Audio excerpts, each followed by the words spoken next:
What's going on, guys? It's Logan, and I'm here with my co-host, Bradley Noble. What's up, everybody? Yes, sir, and welcome back to Actors Here's POV. POV. Yes, sir, we're back, baby. It feels good. I'm back. ready. It's been a sir. crazy day. We both had some, negative things happen to us. In my case, my XFL team, the Orlando Guardians, I just got back from the game a couple hours ago, and we got destroyed, like 30-12. I saw the score by the Renegades. Yeah.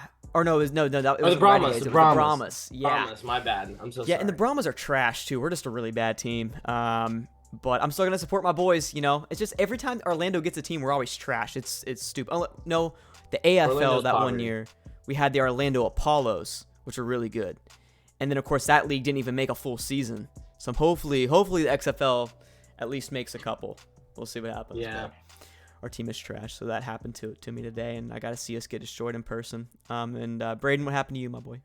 I got to watch Jake Paul take his first loss ever today. And I've been rooting Jake Paul for a while. I was at the Tyron Woodley 2 fight when it was here in Tampa, the Amalie Arena. It was a great night. Get to watch Jake knock him out, bro. Yeah. Awesome. Been back from the boy. Ah, man. And then he just, bro, Tommy came out and it looked so good. And it was just like, oof. But I was in class anyway, so like there was no time for emotion. You know what I mean? Had to keep moving Boy had to get ready. He was zoned in. Had to get ready. Yeah, just like we were talking about this for like 10 minutes before we started doing this and click record. But yeah, it was a decent fight. Just a lot of hugging, which I didn't like. And Jake held his own. I mean, he gained a lot of respect, I think, and then needed to be humbled. And like me and Brayden were saying, I think this is gonna be upwards here for Jake. I think. Yeah, I mean, and there's a lot of people like losing isn't the worst thing in the world. Like it sucks. Like now, I mean, like there could be a tarnish in his head that he's like, oh, maybe I won't get respected like for this or record wise, but it's whatever. If he comes back and he beats Tommy, then it's just like you just shit on his life too. You know what I mean? So it's like his mentality is just as ruined. So, but who knows? Who knows what happens? Maybe he stops doing boxing and he full goes MMA because he signed with PFL. I don't know. Yeah. Could happen. Yeah. Wait, didn't Logan Paul sign with UFC or something like that? Or no. Well, they're Prime. Oh, that was Prime. Oh, well. It's the main sports drink Sponsor of the UFC. us. I'm just saying. Hey, Sponsor us. Here. We're here. I am here. I am here. I am here. Yeah, seriously, hit us up. We're here. But no, yeah, dude, it was interesting. It was interesting. But he's not going in then, is he? He's not going to UFC. It was just the drink. No, yeah, it's just a drink. dumb. I thought he was. That's stupid. Yeah, it is a little upsetting. He was kind of like hinting at it though, a little bit, wasn't he? I don't know. Maybe. Yeah, a little bit. Well, see, the thing is, last thing about Jake is I've heard that he was supposed to fight Nate Diaz. He wanted to do one boxing, one MMA fight, and that's why he's like, yeah, like do like a kind of like a roulette, so they have to see who's the better fighter overall. But now that he lost to Tommy, I bet you like I'm gonna have to watch this rematch first, and then Yeah, Nate Diaz. Nate Diaz would be interesting, and I don't think he would fare too well with that, in my opinion. With Nate. Yeah. Nate. Now I don't know. I mean, in boxing, MMA.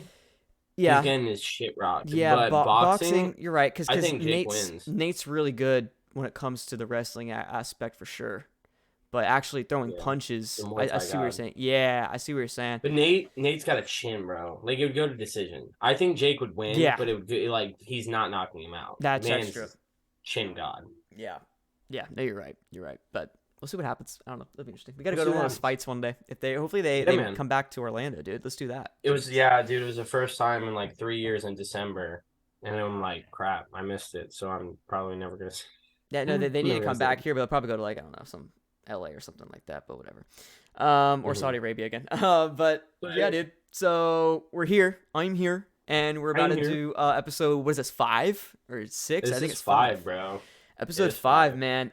Feels good. And we have one hell of an episode for y'all today. Cocaine Bear. We saw Cocaine Bear this past weekend. That movie is everything that we wanted it to be and more. And we'll get to the box office stuff on that in a little bit when we talk about acting news.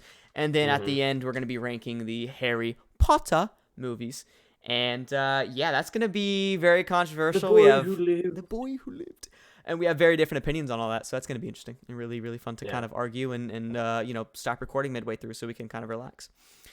Yeah. So yeah, that's how it goes. But yeah, dude, let's go ahead and start with Cocaine Bear, the review for the film that just came out. Brayden, I'll let you read the synopsis for it and let everybody know what this movie's about, even though the name is pretty, it kind of speaks for itself. But go ahead. Yeah, if you already didn't get a grasp of Cocaine Bear. Yeah.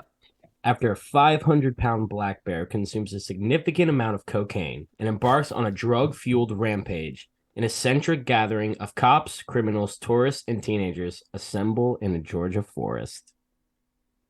There we go, dude. Kind of sick. So they say it well in the synopsis. That's exactly what the movie is. It's exactly what it is. And Brady, did you read the synopsis before the movie? Because I didn't.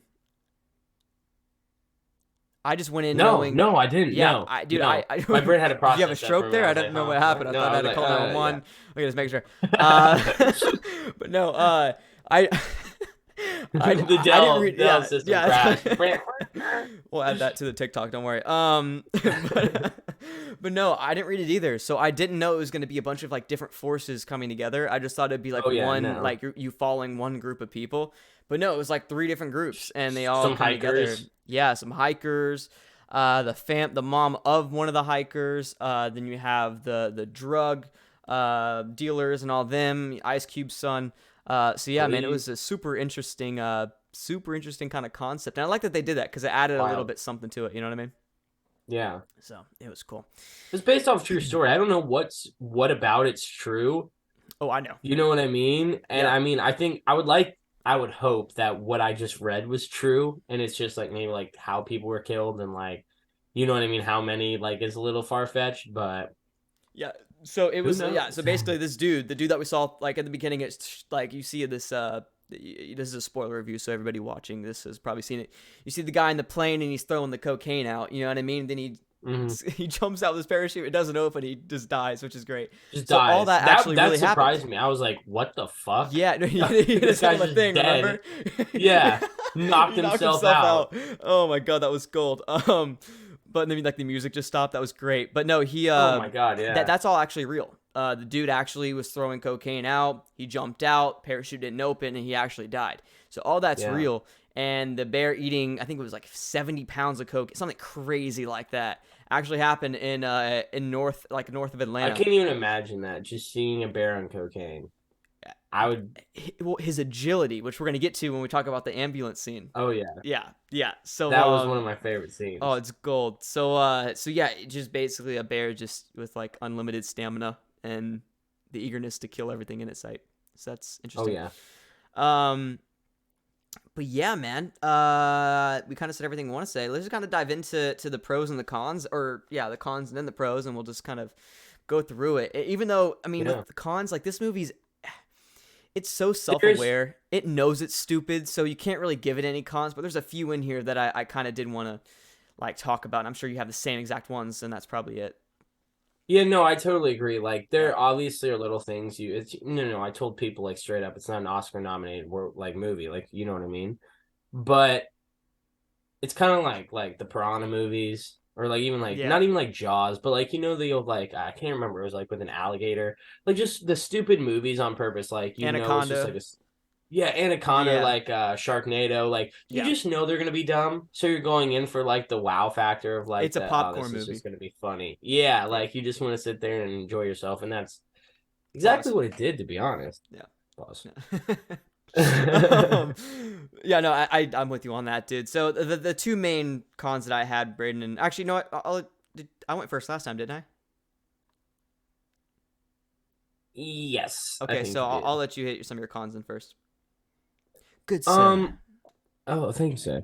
One of my cons is I wish with some like the side characters we got to see more of like who they were and like development, like something with the hikers in the beginning. You see one of them in the end, and then the girl from the police station ends up working, spoiler alert, ends up working with the drug dealers at the end, and it's just kind of like where the hell did that come from? You know what I mean? You're like, what? A little far-fetched in the way of like, I just want to see more. Like, I'm confused right now. Where, like, why'd you do that? There's no build up to the reveal. Yeah. No build up to the reveal, exactly. Yeah, and then maybe one more other thing. These are all like really small notes. Like I said, like I don't really have anything to complain about. I really didn't think of the negatives too much, but just kind of like, of course the movie makes sense. Like it has to go and be drawn out, but there's definitely times where things were like it was obvious on how to deal with the situation, and they purposely, for the movie's sake, just progressed it to make it worse. Like, you know what I mean?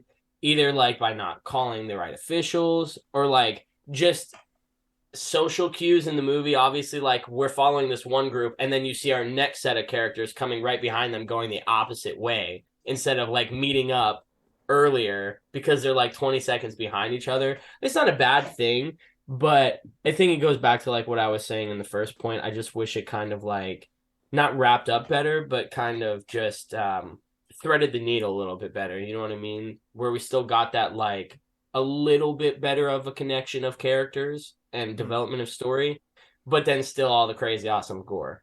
But like I said, I fully went in, you know, like we were saying, expecting what I saw, and I didn't really, those story points don't really bother me, but if we have to get nitpicky, then that's probably where I would go. Right. No, I'm with you there, dude. Yeah, my two cons are pretty simple too. The first one is some humor just didn't work for me. Like most of it was They're funny, pushing some stuff but for but sure. some stuff, like, do you remember like sitting in the theater and hearing those really like awkward laughs, like one person like down like a couple rows like below us would just kind I of thought the like kid let out was a super giggle. funny. Henry? Yeah, oh, we'll get to that in the pros. Don't worry, we'll get to that. Yeah. There were some like really funny characters, and Ice Cube's son as well was hilarious. He was one of the best characters in the movie for sure. But like there was just some humor that like it was just kind of awkward. You know what I mean? And it wasn't like I don't know, it just didn't really like work for me. But most of it did. Once again, we're getting really nitpicky here. And then the second one is probably the biggest one for me. It's like some of the chemistry just fell off and be like for some of the characters. Like at the beginning, totally it was kind talking about that. They started off a little rough. It was really hard to get through that first scene with the sheriff and then the lady, the girl that and eventually the lady betrays them. And then the guy who came in that was like the supernaturalist, right? Yeah. Super weird. That and then like I said, the two cops. Those are the ones I'm talking about. Oh, Remember, no, I totally remember, get what you're saying. he was trying to flirt with her, No, and it was in the cop car stuff. I was like, it just something. It almost was like they filmed it like different times. You know what I mean? Like it felt so. They weird. weren't actually in the same room. That's what I'm saying. Like it just, I don't know, man. It felt very weird, and I don't think it was supposed to be that way. It was definitely supposed to be a little awkward, but not to the point where it was kind of like, what am I watching? You know what I mean? And I was like, dude, and I was really worried. I was like, if this is like this the entire movie, it's not going to be good. It's not going to be good at all. But they fixed it, and the chemistry did get better as the movie got along. Once it started picking up with the bear, you know, and the cocaine stuff, it got fun. You kind of got engaged with it a little bit more. But the beginning was a little hard to get through, and I was like, what are we in for? You know what I mean? Yeah. And there were some characters that the chemistry kind of was weird. But other than that, I don't really have any negatives with it. Just some of the humor and some of the chemistry and the writing was kind of like weird. But that's just kind of my cons on it. Yeah, I mean nothing crazy. No, it's a movie. Sit back and enjoy. That's what it is.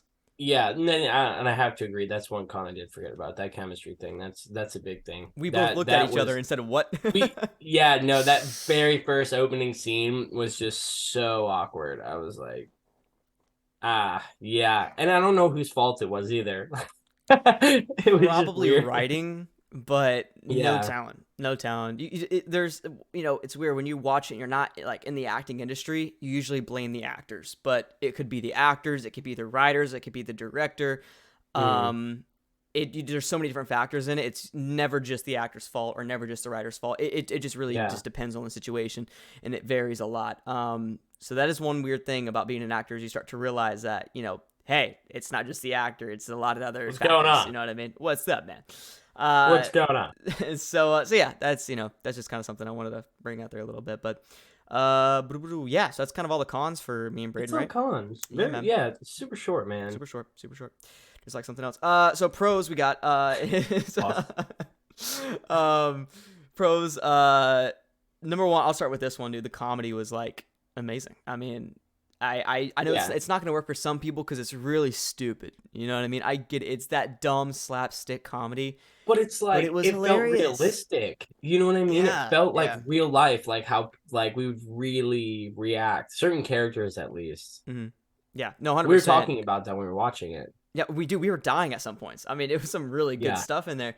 But once again, then since the movie it put so much comedy in it, you know, there's going to be points where it doesn't work. The comedy, no comedy movie ever really has a perfect, you know, laughs throughout the entire thing. There's going to be some rough points. And since this movie is literally just a comedy, there are going to be rough points, and that's kind of why it eventually did get to that. But most of the comedy was great. It was super funny. Like you said, it felt realistic. It's not going to work with some people because it's very slapstick, kind of like the Ant-Man comedy we were talking about. It's so stupid, but it's so stupid it's funny. Like, it's real. It's dumb, it's funny. Yeah, exactly. So that's what this movie was. It was just a really fun comedy, and that kid, dude, Henry, man, was one of my favorite characters. You know, he stole the show in his scenes, man. He was just hilarious. He did, and he was one character. Never felt like he was acting. Like he just felt like he was that little delinquent ass kid, bro. And I told you that too. Remember at the end of the movie, I was like, dude, he's like my favorite character in this movie, and it was weird because like, I was sitting there and I was like, this kid's like actually, he's kind of a standout, like acting wise. I was like, he's kind of good. And then I realized, bro, he was in Sweet Tooth, that one Netflix show or whatever. You know, Sweet Tooth? Oh, really? That's the kid from that. So like, it makes sense on why he has all this different experience, and he's been in a lot of other stuff as well. So like, that makes total sense now because I was watching this and he was such a big standout with like how it's not like no Oscar worthy stuff obviously, but he's like a 8-year-old kid and he did great for a kid actor and really carried the scenes like you said. And that's actually my next pro is him and the mom on their little adventure to find the girl. The girl. What I loved about the mom is she was the anchor for the movie. When you do a movie like this where 100%, and I'm gonna tell you why. When you have a movie like this that's so stupid but it's funny and it knows what it is, but it's so outlandish, kind of like what you were talking about earlier. You need something to anchor it a little bit to where it's still believable in a way, or it keeps the viewer engaged or grounded. That's what the mom is, because I was sitting there, dude, and I was really engaged in the mom and little Henry's story, because this is a mom who number one, the actress did a great job of really being worried. Her daughter is gone, and there's this cocaine bear on the loose, and the movie got kind of serious around her character, and I love that because it was kind of a breather away from all like the funny sarcastic remarks and stuff. Her character was the only one that really had like that development, not even development, but like more of an arc to follow. 100%. And that's I think why I liked it so much. And she, like I said, the actress did a really good job, and that anchored. You really felt it, and I think that's why I was really drawn into her character, because that was a mom and parents that watch this movie. You're gonna feel that same exact way. You know what it's like. You know how much you love your kid, and you can put yourself in her shoes. And I love that, dude. I felt really connected to their little journey because of that. Now, if the mom wasn't really involved that way, and the acting wasn't as good or the writing wasn't as good around her character, I probably would have just not cared at all for that little journey, except for little Henry. I would have probably liked the Ice Cube, drug dealer thing a lot more. Which was really good, but I just like that more because of the mom and how anchored and grounded the film, which it really needed. So that's what I really enjoyed. And then and like I said, then you have like pros right there. Yeah, dude. And then you have Ice Cube's son and like the whole drug dealer group, which was really good too, dude. And I had the best friend a lot. He was like the ex convict, but like completely flipped his whole life, and he felt like one of the most real to me as a character. Like, he was so done with everybody's shit, like, the entire time. He was just not, and he was just, like, giving shit to everybody. He was being, like, a little savage with his attitude. But I thought he was, like, super fucking funny. And everything I thought it was super funny. And all the bad stuff that happened to him. With, like, the bear falling on top of him and stuff. Right? Yeah. They were like, you alive under there? He was like, get this damn bear off me. No, and he was like, she's a lot of weight, and they're like, how do you know it's a she? He's like, her vagina's on my ear or something like that. Just like the way you said it. No, that guy did a really good job, man. And I don't know the actors' names. I'm sorry about that, but he was hilarious, man. And his character was just really solid. And then Ice Cube's son, dude, the whole bathroom stuff. We were talking about that. It's one of the best scenes in the movie. Yeah, that was super cool. Yeah. And then I love how they shot it with that single frame shot with like him kind of like leaning in super close. Like it was well done. That was pretty well done. And we can kind of dive into the directing and the cinematography, man. Elizabeth Banks, who was probably the last person that I would thought would be directing this kind of movie, did, and she killed it. I mean, really. Yeah, dude. Like, Like even the opening shots of the movie was super yes, like dude, that's what I'm saying. cinematic. And remember the one with like the French couple, and they're like looking off into Yes. the distance. It was a really wide angle with them a little bit to the right.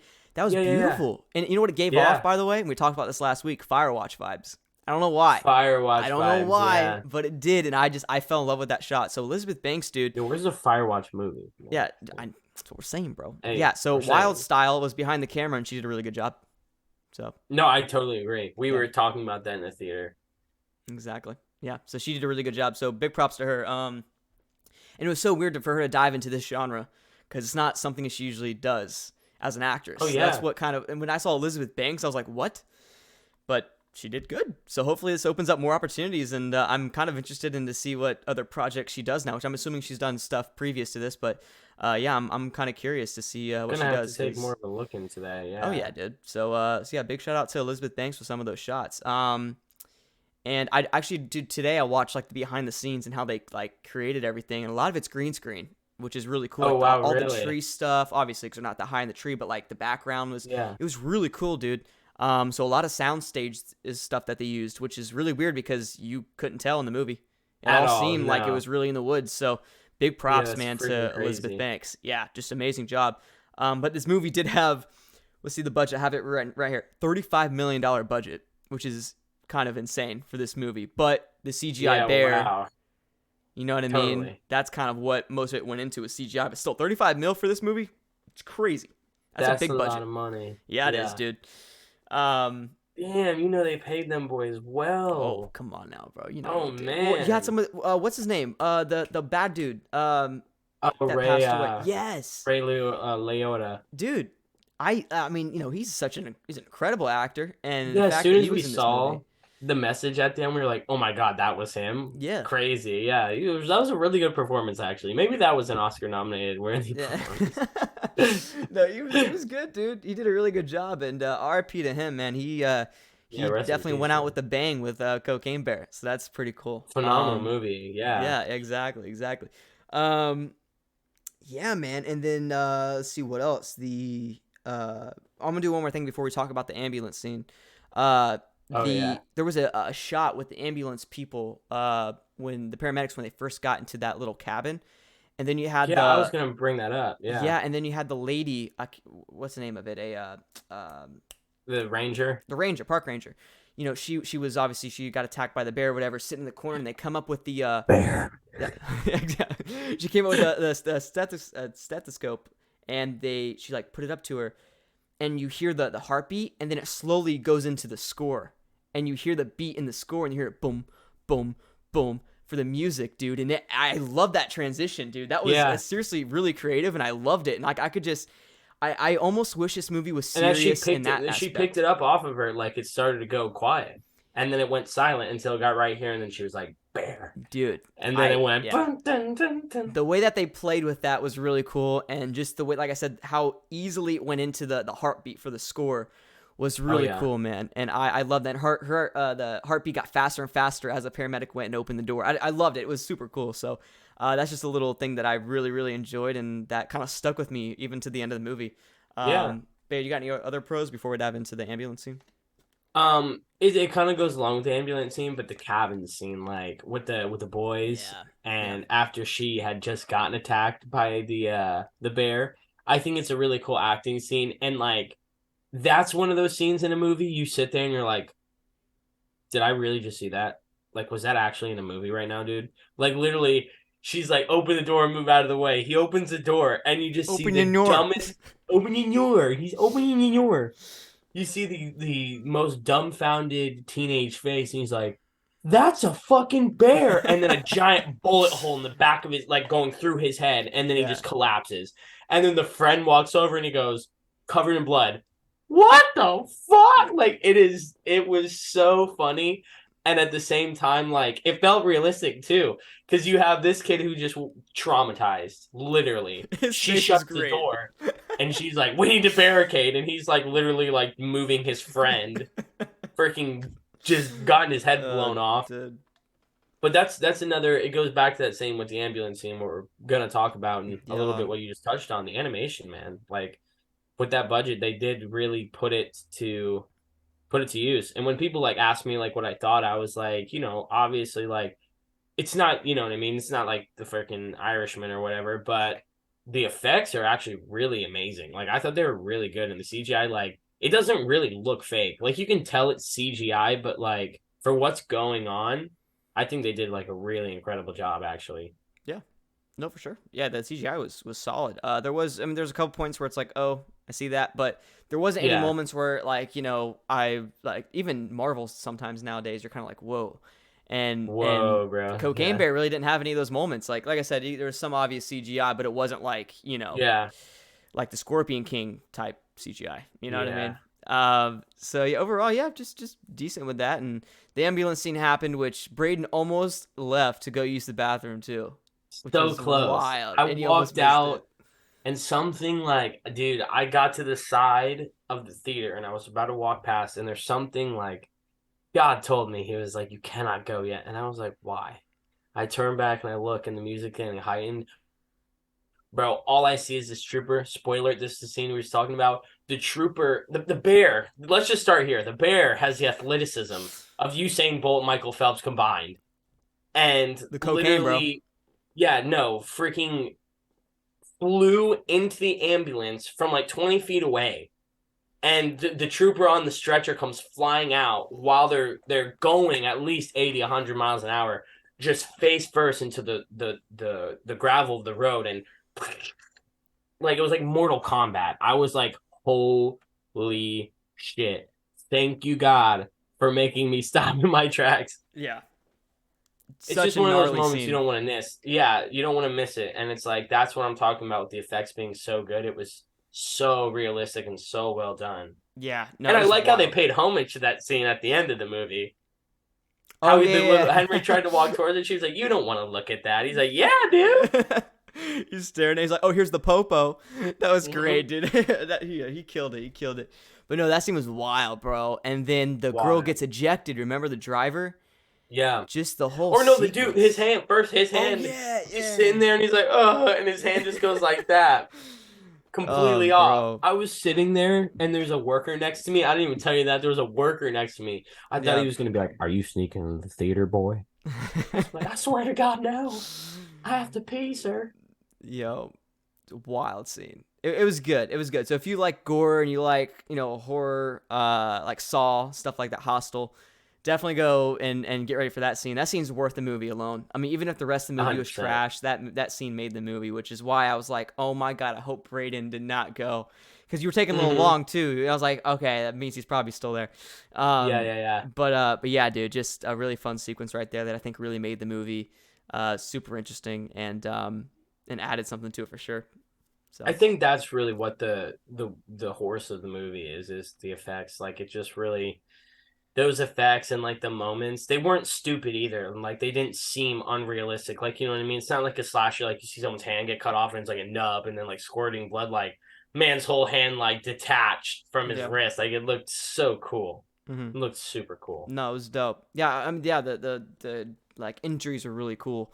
Especially the girl getting injected was super graphic. The lady falling on her face. You saw like Yeah, her when face, the dude. front shot, I love that where she flew through Yeah, but then the girl or the park ranger that was on the stretcher, bro, when she face planted, you saw like parts of her face get left. everything. It was like a mark. Oh my god, it was brutal. The But amount of it was guts. fun though. Yeah. Oh yeah, that too. And then one of my and that's something too I forgot to mention.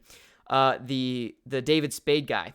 When he's Yeah, up when in he the got you on the tree, tree. and then the Yeah. bear comes up, and then he rips him apart or whatever, and you see him fall, and then like the leg fall on top of him or whatever, which was really cool. That shot too was awesome, and you saw it from the Yeah. mom's point of view from around the tree. It's a really wide angle, and he just slowly comes into frame. And then his leg comes. It was so cool, dude. That And whole the bear just boom. and the sound it made when he hit the ground, it was hard. Like he didn't just like Yeah. slowly hit. It was brutal, dude. This movie didn't hold back. So Elizabeth Banks once again killed it. Like it was That awesome. scene was super funny though, how it took the bear, like he's slowly Yeah, climbing, then just smells the cocaine on the other guy. Dude, I know. I was getting, dude. I and was I thought scared it for was Henry. yeah, me too. I was like, they're not gonna do that to a kid on TV, right? Like there's no way. And then he sees the cocaine dude, and at first I thought it was stupid, but I think this is what makes it so funny. is like how long it took him to get up this tree. As soon as he smelled that, bro, was down and up the other tree eating this man within like 4 seconds. Like Usain Bolt. Well, it was so stupid because Henry was obviously up in the tree, and that's, the mom found Henry up there, and that's the first time we saw Henry since they both got attacked. The girl and Henry got attacked by the bear. He seemed like 40 feet up in this tree, and they were saying get down, and Henry's like no, and he's like, dude, you really need to get down, and Henry's like, bears can't climb trees, and the guy's like, yeah, they can. And then he goes and climbs the tree and dies. Who told you that? Yeah, exactly. It was just funny. It was so ironic. Oh, yeah, and he was like, so then why did you do it? Yeah. Oh, shit. It was good, bro. That whole sequence is really funny. And they really played on that 1970s, 80s, 90s, Georgia vibe. Dude, the Stranger Things music. Yo, yeah, we were making comments about that. Give a very big Stranger Things vibe at some point. But it felt almost weird. It was like arcade music at like times that people were getting ripped apart. Like it just getting demolished in the woods. They did that on purpose, obviously. You know what I mean, to like fit with the film and the tone. But like still, it kind of felt weird. It was kind of off. I feel like we should be hearing some like Michael Myers music or something. You know what I mean, or something like just brutal. Yeah. But it was cool, man. It was cool. Do you have any other last remarks before we rank this? No, I think that's pretty much it. It's a really awesome film. It reminds me a lot of like the feeling I get from an Adam Sandler movie. Like I don't really, obviously I think they're definitely still better made, but in terms of like I can go in there, it's a popcorn film like you were saying, like I can just have a good time. No, it was super awesome. Yeah, I'm with you, bro. I'm with you. Now, ranking this film on a scale of 1 to 10, I don't even know how I do this, to be honest. I know, right? You know what I mean? Like, should we even rank this? Because, like, here's my thing. Because, like, my mind, like, I thought it was, like, an 8.8 in terms of how much I liked it. But then, like, realism of how good of a movie, maybe, like, 7.3, 7.6. Well, not just that. You gave The Whale, like, a 9. So you're saying that this movie's almost as good as The Whale. You know what I mean? Like... That's where it gets weird. You know what I'm saying? So, like, it's not consistent. And then we were ranking it higher than, like, Ant-Man. I don't know. It's kind of in its own thing. So we'll rank it like this. We're going to rank it on a scale of, like, the dumb kind of comedy movie it is, and then we'll rank it on a scale of... we could do, like, tiers. Yeah. Like S, A, B, C, D. Yeah. So, you can do... I'm still going to do 1 to 10. I'm just saying I'm going to do one where it's, like, like... like the stupid movie that it is, you know what I mean? Kind of get like a comedy ranking and then like an actual real ranking, you know? Yeah, okay. So that's how I'm going to do it. So I'll go ahead and go. Based on a comedy ranking for what it is, I'm going to give this movie like a 9.5 out of 10 for what it was going for. It achieved what it was doing. It's fun, it's stupid, it's exciting, and it did what it wanted to do. Now, on a scale of how good of a movie it is, probably give this movie like a 3.5 out of 10. You know what I mean? But it wasn't. But it's so hard to rank it that because it wasn't going for that. You know what I mean? So like, it's not trying to aim toward that. But 10 being like Interstellar. Yeah. I like 3.5 if that. But it wasn't going for that. So I would go on a comedy. I would go very similar, like a 9.2, maybe 9.3. You know, it was pretty funny. I definitely will rewatch it again with friends. Yeah. It was a very good time. And then in a serious ranking, maybe like a 5. You know what I mean? Like I've seen worse cheesy movies. You know what I mean? Yeah. I think it's a very average film in terms of like what it's hard because exactly like we're saying, it's not going to be a 10 out of 10 film. It was fine being a 4 or 5, and it knows it's a 4 or 5, and it flexes it's 4 or 5. So it's like, fuck, what do you do? Yeah. It's like you see the 4 and you're like, I don't know, but then they're flexing at their 4 and it's like, shit, are they really a 10? You sit there and battle it. Yeah, well, no, and I respect it for that. There's so many movies out there that kind of flirt with like the wanting to be a 10 out of 10 and the wanting to be a 4 out of 10. And this movie just puts all its eggs in the 4 out of 10 basket, which I respect so much. So thank you for actually being true to that. And like I said, the only like grounded thing they had in this movie was the mom thing, but I feel like every dumb movie needs something to have it grounded. And the ones that don't are the really bad ones. An example is Jack and Jill with Adam Sandler. That's just a movie I just can't watch because there's nothing that grounds it. I literally have not finished the movie. It's so bad. I never could finish the movie. I got like 30 minutes in. That was totally understandable. Yeah. So just because there's nothing really grounding me to that world, if that makes sense. This movie, is a film that, because of the mom stuff, I was grounded. You know what I mean? I was there. I was feeling it. I could not relate, but I could understand her That pain. trio did a really good job. They did at keeping an emotional factor involved. And then you had the Ice Cube, martial arts stuff. So that was fun. Super cool. But yeah, overall, that's our ranking for it, man. I do recommend it for sure. If you're just kind of hanging out and want a fun comedy movie, because there's not many of those anymore. This is it. This is the movie for you. So go check it out. Yeah, it's literally a perfect movie for a date, a hangout. Like it's super fun. It's a cool movie, and definitely, like we were saying, we'll be back to watch it again. Oh yeah, fun times. 100%. And like we were talking about too, we're gonna do a ranking of all the movies that we did on our podcast episodes at the end of the year. Yes. So that's gonna be fun, dude. Oh my god, I can't wait for that. You'll see where it lands. Yeah, that's gonna be exciting. So stay tuned. All right. So there we go. Let's go ahead and do some acting news. Acting news. Yes, sir. Not a lot going on here at all. Last week was so busy. I mean, we were. Yeah, right. It was bad. Is that just how it is? It's like it's either on or it's off. You know what I mean? Yeah, that's pretty much it. The only thing that's not box office I have on here is The Pope's Exorcist, starring Russell Crowe, which the amazing Bradley Noble sent to me on Instagram DM. Yes. I saw it and I was like, my boy Logan would love it. My boy would love it. Yeah, dude. What I don't understand, I was telling you about this before we started recording. There's an Exorcist remake at the end of the year that I was talking about. And I was mistaken when I'd sent you that. I thought it was the same thing until you pointed that out to me, that it was different things. Because there's a little girl in it. What? It's like the same premise. And like the same thing. There's an Exorcist with like the hat and the suit. Like it's I don't know. I don't understand how the rights work with that, because it's the same logo and the same name. And I think maybe even the same company. I don't know if Universal's behind this or not, but like it was, I don't know, it kind of threw me off. Like I don't know how they would release. That's like, I don't know. That's like 2 Iron Man movies getting released in 1 year, but one with Robert Downey Jr. and one with freaking, I don't even know. You know what I mean? Like the Spider-Mans, if they did one with like Andrew Garfield and Tom Holland. Yeah, it's too confusing. You know what I mean? Like stop. Yeah. I'm still gonna watch this movie. Yeah, the trailer dropped for it. Looked really good. Thanks for sending that to me. It's out April 14th, and we'll talk about it. I don't know if we'll do an episode on it, but we can definitely talk about it a little bit. We'll see what's going on during that time. Yeah. So it's a good horror movie, and that's kind of what I'm into. I love that like paranormal stuff, and I'm a big Exorcist fan, so I like that. I like it a lot. As we're recording, the SAG Awards are going on, but that too, they're still flowing in, so it's like.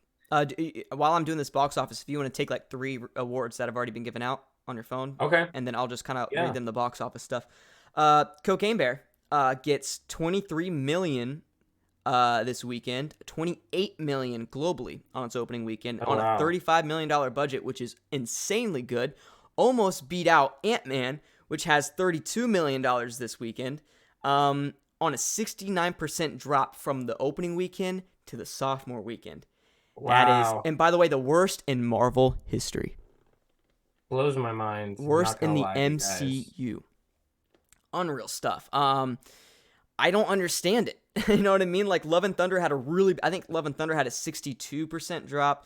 I think Black Widow had a 67% drop, and Eternals had a 63 or something like that. Yeah. And that's not good, because a lot of that is recent. So that's showing Marvel's in some trouble. Hopefully they figure it out. I love the MCU. I love Marvel. Hopefully they figure this out. But a 69% drop, is terrible. That's really not good for Marvel. And the fact that Cocaine Bear almost beat it opening weekend is awesome, dude. I don't get how it's getting so much hate. I really enjoyed that movie. Yeah, I understand the hate, but not to the level it's getting. Like there's worse Marvel movies out there that deserve a lot more hate. So a 69% drop is just unreal. I can't believe it. I don't know how. Oh, yeah. So the opening weekend was actually really, really good at 106 million. But this, other weekend right after was a little rough. So it was looking good, and then it just looked really bad. And we were talking about this too, Brayden, a couple weeks ago on one of the episodes. The opening weekend never tells the full story. The second weekend is always where you really understand how successful a movie is going to be. If people are still coming back. Exactly. So next week we'll talk about Cocaine Bear and see if any of the if they're still going up or if they're going down, and talk about that. So Ant-Man not doing very well. Not doing very well. No. Jonathan Majors. I do have some of these awards presented here. Go for it. Just read off like It 5 might or be whatever more you than want. two. Yeah, I was gonna say I Yeah, might do five go for it. because I think there's some important ones, and I think there's a few that are gonna be very controversial. Oh, and by the way, before we dive into this, when it comes to the marketing for these award shows, it's a joke. I mean, you don't ever see commercials for it. You never see them Yeah, on what the hell? Instagram. You literally never know when the Oscars is going on or the Academy Awards. It's like, what are we doing? I understand they're always at the beginning of the year, but they need to do a better job. They wonder why their ratings are so low. That's why they need to market it a lot better. And this is a award show with literally the most famous actors and actresses and directors and producers and writers of all time. Why aren't they Yeah. promoting it more? I don't know. Anyway, but we do know the Oscars is going to be next week, and we're going to do a whole episode. Next week's episode is going to be us talking about our predictions and stuff, so be ready Yes. for that. But I didn't even know Gonna the be SAG super Awards were going exciting. on tonight, so there you go. Yeah, until I saw the posts. Yeah, that's how it goes.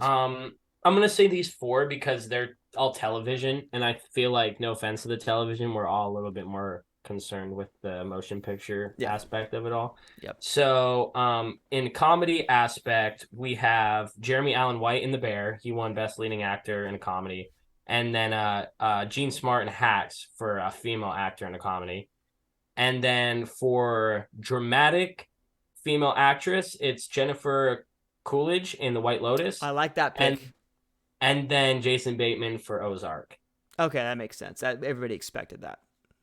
So I'm gonna get to. I feel like these are gonna get a little controversy. So, Ooh, outstanding performance by a male actor in a supporting role goes to Ki Hugh Kwan for Everything Everywhere All at Once.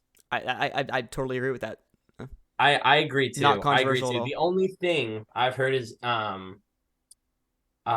Barry Keoghan in Banshee was Yeah, like, which and which that's but why I want to watch it so well, bad. You that's know what what I we're gonna mean? do. So we need to watch that one and Tar. Those are the two movies that we need to watch this week, And The Brayden. Fablemans. I think those are the three. Ooh, okay. So we got a lot of movies we got to get to. Okay, so we're gonna try to record this Oscars episode sometime like Wednesday or Thursday to get it out like Friday.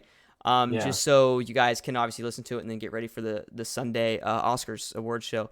So we got to watch those movies and so we can kind of be prepared and make proper rankings. So I was going to rewatch the Harry Potter movies again, cause I was getting ready for this Might ranking, take but some I'll time. just, we'll push that to next week. We'll focus on these movies. This is the most, I think this one and one of the ones is going to be the most controversial. So, outstanding performance by a female actor in a supporting role, Jamie Lee Curtis in Everything Everywhere All at Once. Who were the other nominate? Do you know the other nominations for that?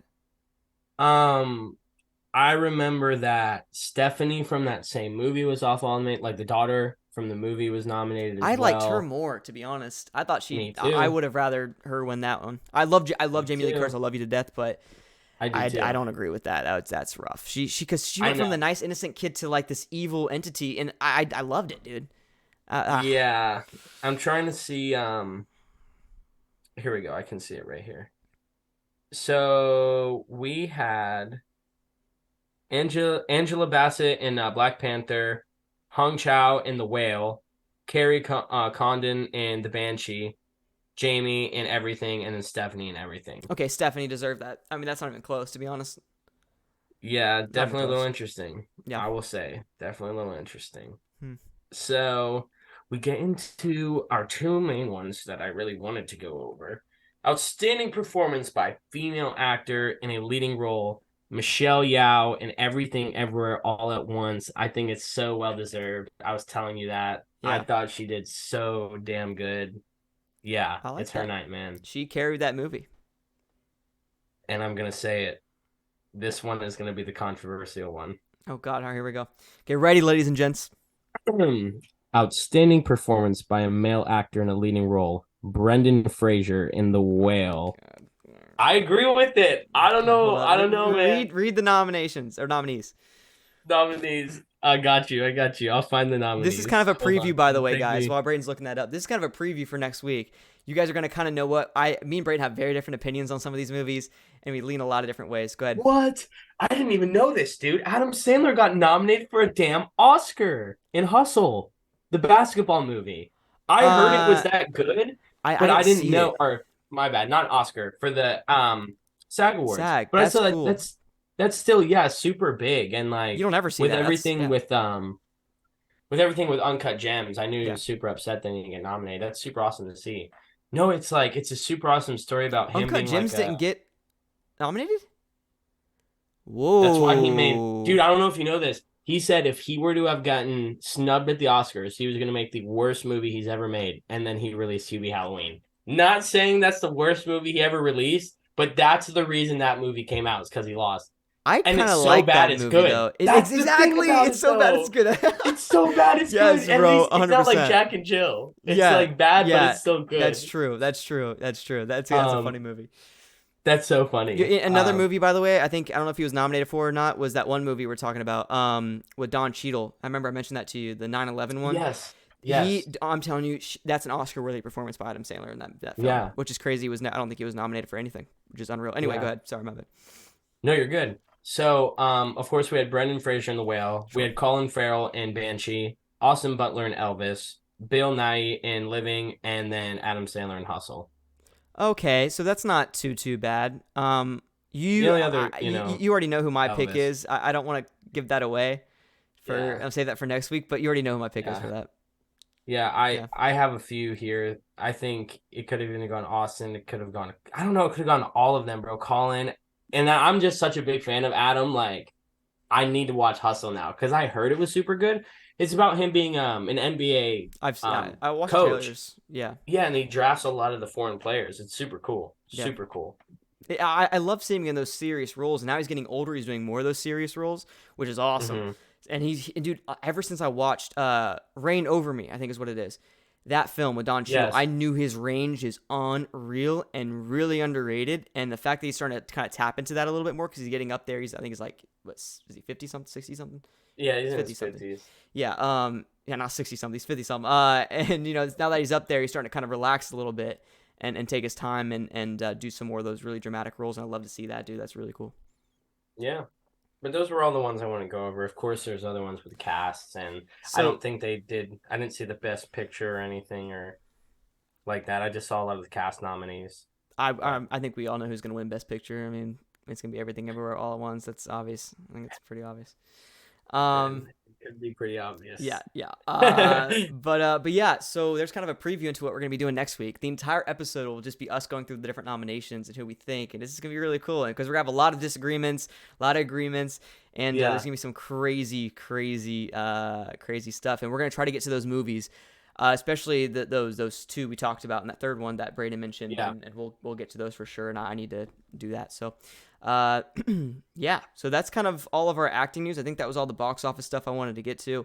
I'm excited to talk about Cocaine Bear next week. Hopefully it bounces back because oh no, we won't be able to talk about it next week. It'll be the week after because we're gonna film it on Wednesday. We could maybe do it like the first segment, like a quick 5-minute actor news, put it at the front. Oh, we will, you know what for I mean? sure, for sure. Yeah, no, just a kind of a segue into it, so it's not just jumping into Oscars. And Yeah. we can also talk a little bit about the SAG awards too at the beginning. Yeah, more now once they're all out, we can actually go really talk about compare it to the Oscars. 100%. 100. Bro. Here we are, man. I'm so excited for this next segment. I mean, this is gonna be a long segment. It's gonna be a fun one, dude. Here we are. My hood magically came up in like the span of 2 seconds. Not even 2 seconds. Weird, right? I don't know what happened. I used my magic, Harry Potter, and that segues into our next segment, baby. Like, come on now, man. I'm like Ice Cube's son and Cocaine Bear. We got the Harry Potter movies, baby. We're going to be ranking these, and man, I'm about to piss off everybody watching this right now. Probably Brayden, too. He might have to. You have some controversial ones, too? Yes. Okay. You said that so solemnly. Yes. So if you are a big Harry Potter fan, which I'm assuming most of you guys watching are, I just want to kind of just say a few things before we dive into this. Number one, for me at least, this was my first time watching all these movies except for the first two. So the more I watch these movies, my opinions will change. In school, I read and watched the first two for like book reports. You guys remember doing that in like 4th and 5th grade? I think everybody did. Had to sign that little waiver for the movies, remember? Because I think they're PG-13. It was so dumb because I was watching like Halloween when I was in kindergarten. But yeah, dude. So I just want to kind of let everybody out there know that I'm not like a diehard Harry Potter fan, and because of that, some of the risks that they take in some movies that people that read the books might not like, I might enjoy a little bit because it's kind of a fresh idea for me. So I just kind of want to let everybody know, because like Halloween, for example, I'm a big Halloween fan. If they do something bad with Michael Myers or take a risk with him, I might not like it. But someone that's not a big fan might enjoy it a little bit more because it's a fresh idea. So I just kind of want to give an example for all the Harry Potter fans out there. But Brayden's a much bigger Harry Potter fan, right? And I'll state it here. I've never read the books, so I've actually read Cursed Child. I don't know why that's the only book I read, but it's the only one that doesn't have a movie. I think that's why I read it. It's a weird way to start. He's gonna work his way backwards. Yeah. Yeah, I'm working my way backwards, guys. Don't worry. And no, I have a lot of friends that have read the books, but I've watched all the movies and I've played all the games that have come out over the years, and like I have my little thing, my wands and stuff, and I have some Harry Potter stuff. Definitely a fan. Like I think the franchise is awesome. Yeah. Honestly, I'll say super hot take. I think it's a better franchise than Star Wars. Like I think I like Star Wars more overall, more consistently better. There's less bad movies and range for people to say these movies like this part was bad. Like I think just the whole story, like even Jurassic Park is not nearly as good as Harry Potter. Maybe it's all because they did it all back to back. There's some rough Jurassic Park movies. Yeah. Oh yeah. Especially some Jurassic Worlds aren't very good either. And maybe that's Dominion. We watched. Sorry. Not bad. Maybe it's because we watched it, like we grew up with these characters, you know what I mean? And I don't know what it is, but they just were all the story. Maybe it's because it was books before, you know what I mean? There was already a story there for them. I don't know, but I just think it threads the needle better. Even people that didn't grow up with it watch them all, and they say these are actually really good movies. And I've never seen a franchise this consistent. That's another thing, guys. You're going to see some movies on here that are usually number 1 and number 2 for some people at the bottom of my list. And the reason is because I just like the other ones more. But literally every single movie on this list, by the way, we're not doing the Fantastic Beasts and Where to Find Them ranking. Not doing any of that. I haven't seen those films, which I definitely want to get to eventually. But, I like every single one of these movies. I think all of them are great, except for the one at the bottom of my list. I think it's good. But they're all good movies. I don't have a problem with any of them, and I'm definitely going to always come back to these. I'm a fan of Harry Potter now. I live around the Orlando area, me and Brayden do, and I've always gone to Universal growing up because my dad worked there, so we got free passes and stuff. And now we have annual passes, and I've always gone on the Harry Potter rides and stuff. I just never knew what the hell was happening and who these people were. And now I went back last week, actually, a couple days ago. Yeah, not even last week, a couple days ago, and rode like all the Harry Potter rides, and I kind of understood what was going on. And it was pretty cool. I love that. So it makes the rides and the butterbeer and everything so much better. So much more enjoyable, for sure. Oh, yeah. No, for sure. So yeah, dude, let's dive into it. Do you have anything else you want to say before we go for it?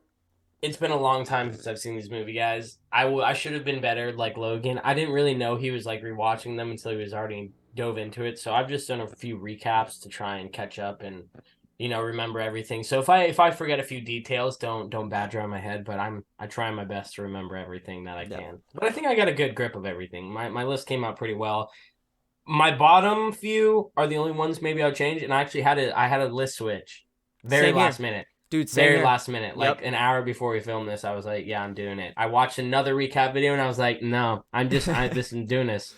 Well, that's another thing, dude. These movies, like, literally you can flip other than that last place one, all the other ones you can literally flip the list upside down. I feel like one of my top ones is going to be your last Maybe, but like I feel like you can flip the list upside down and I wouldn't care. Like that's how much I love these films. But that's what I was telling Sean, who you met. I was telling him earlier. I was like, that's why I think it's such a good franchise. Like, not one movie, in my opinion, is like actually bad. Like they haven't made a bad movie. Just like when you see the top, like the number 1 against the number 6, you're like, it only looks bad because that one was so good. You know what I mean? Which is why everybody's so scared about The Cursed Child. Like, the Fantastic Beasts and Where to Find Them movies, usually those are on the bottom of people's list. But that's separate universe. No one cares about that.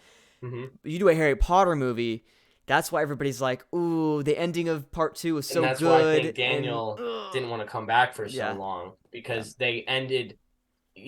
Yeah, I feel like that's going to play to some of my points later, so I'm not going to continue. We'll just let it happen when it happens. Yeah. But I want to hear your number 8, man. I want to hear this. Are we doing it? All right, go. We're doing it. So we'll do kind of what we usually do when we do rankings. I'll do 8, you do 8, we'll do 7. Okay, God, I'm nervous. All right, here we go. So, number 8 for me is Order of Phoenix. Huh? Logan, I like am about to blur everything out. I have Order of Phoenix is 8. Oh, okay, cool, sweet. Okay, so we can talk about this together. This is perfect. Together, dude. Okay, dude. So freaking funny. I just want to say this too. Everybody that's watching heard this too. You screamed so loud, your audio just went out for like 5 seconds. I'm so sorry. I'm so sorry, dude. It wasn't it's loud. Like every week, went away. bro. I'm telling you guys, if you watch last week's episode, we do not talk about this crap. This is why I get so excited. We did this is why I love this guy. We don't talk about anything, and our hate's the same. That's super funny. I can now finally do a TikTok montage of us doing the same thing.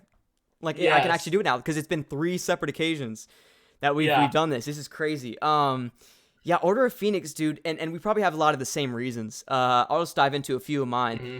I'm gonna go negatives first. Yeah. The Umbridge is such a stupid character. I hate her. She's annoying, and it's okay if you have an annoying character, but she was to the point where it was like unwatchable almost. Oh, dude, yeah. Right? When she got taken away. My God. That's when the movie became great. You know what I mean? Jesus, dude. And I could not stand her. I hated it. It was like I said, I don't mind an annoying character if they do good to the story.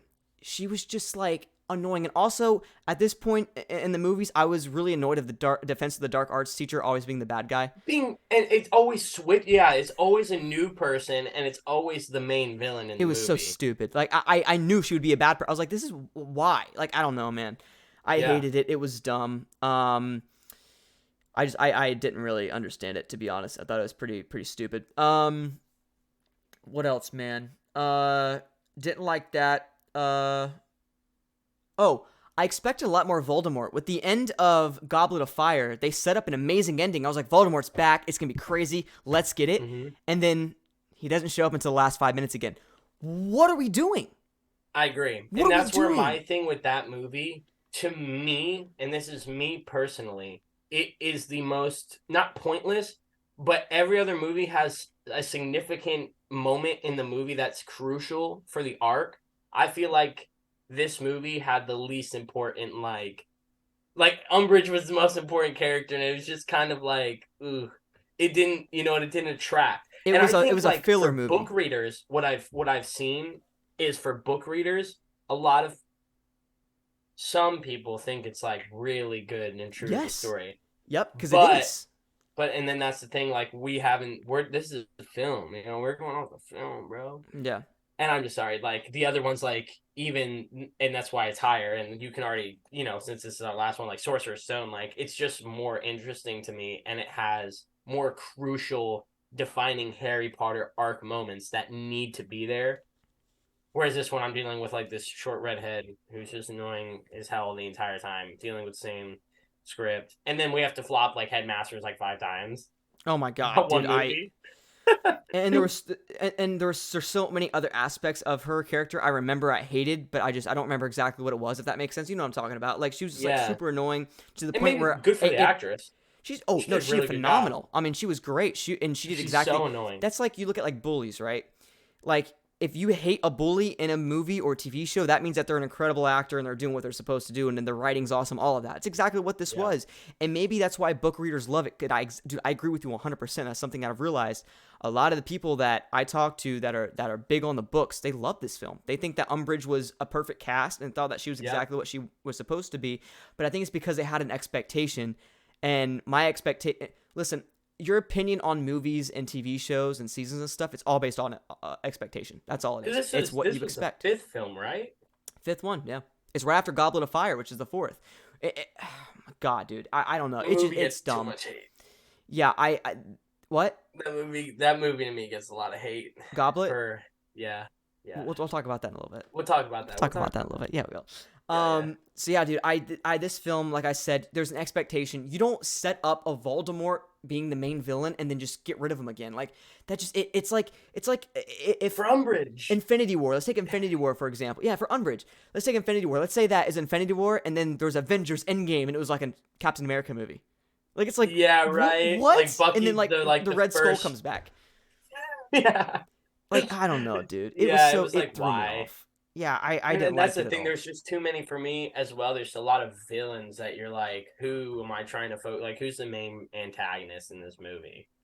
I mean, it is her, but at the same time, like, it shouldn't have been. No offense. Yeah. So those are. I just realized I had a lot more negatives than positives in this one.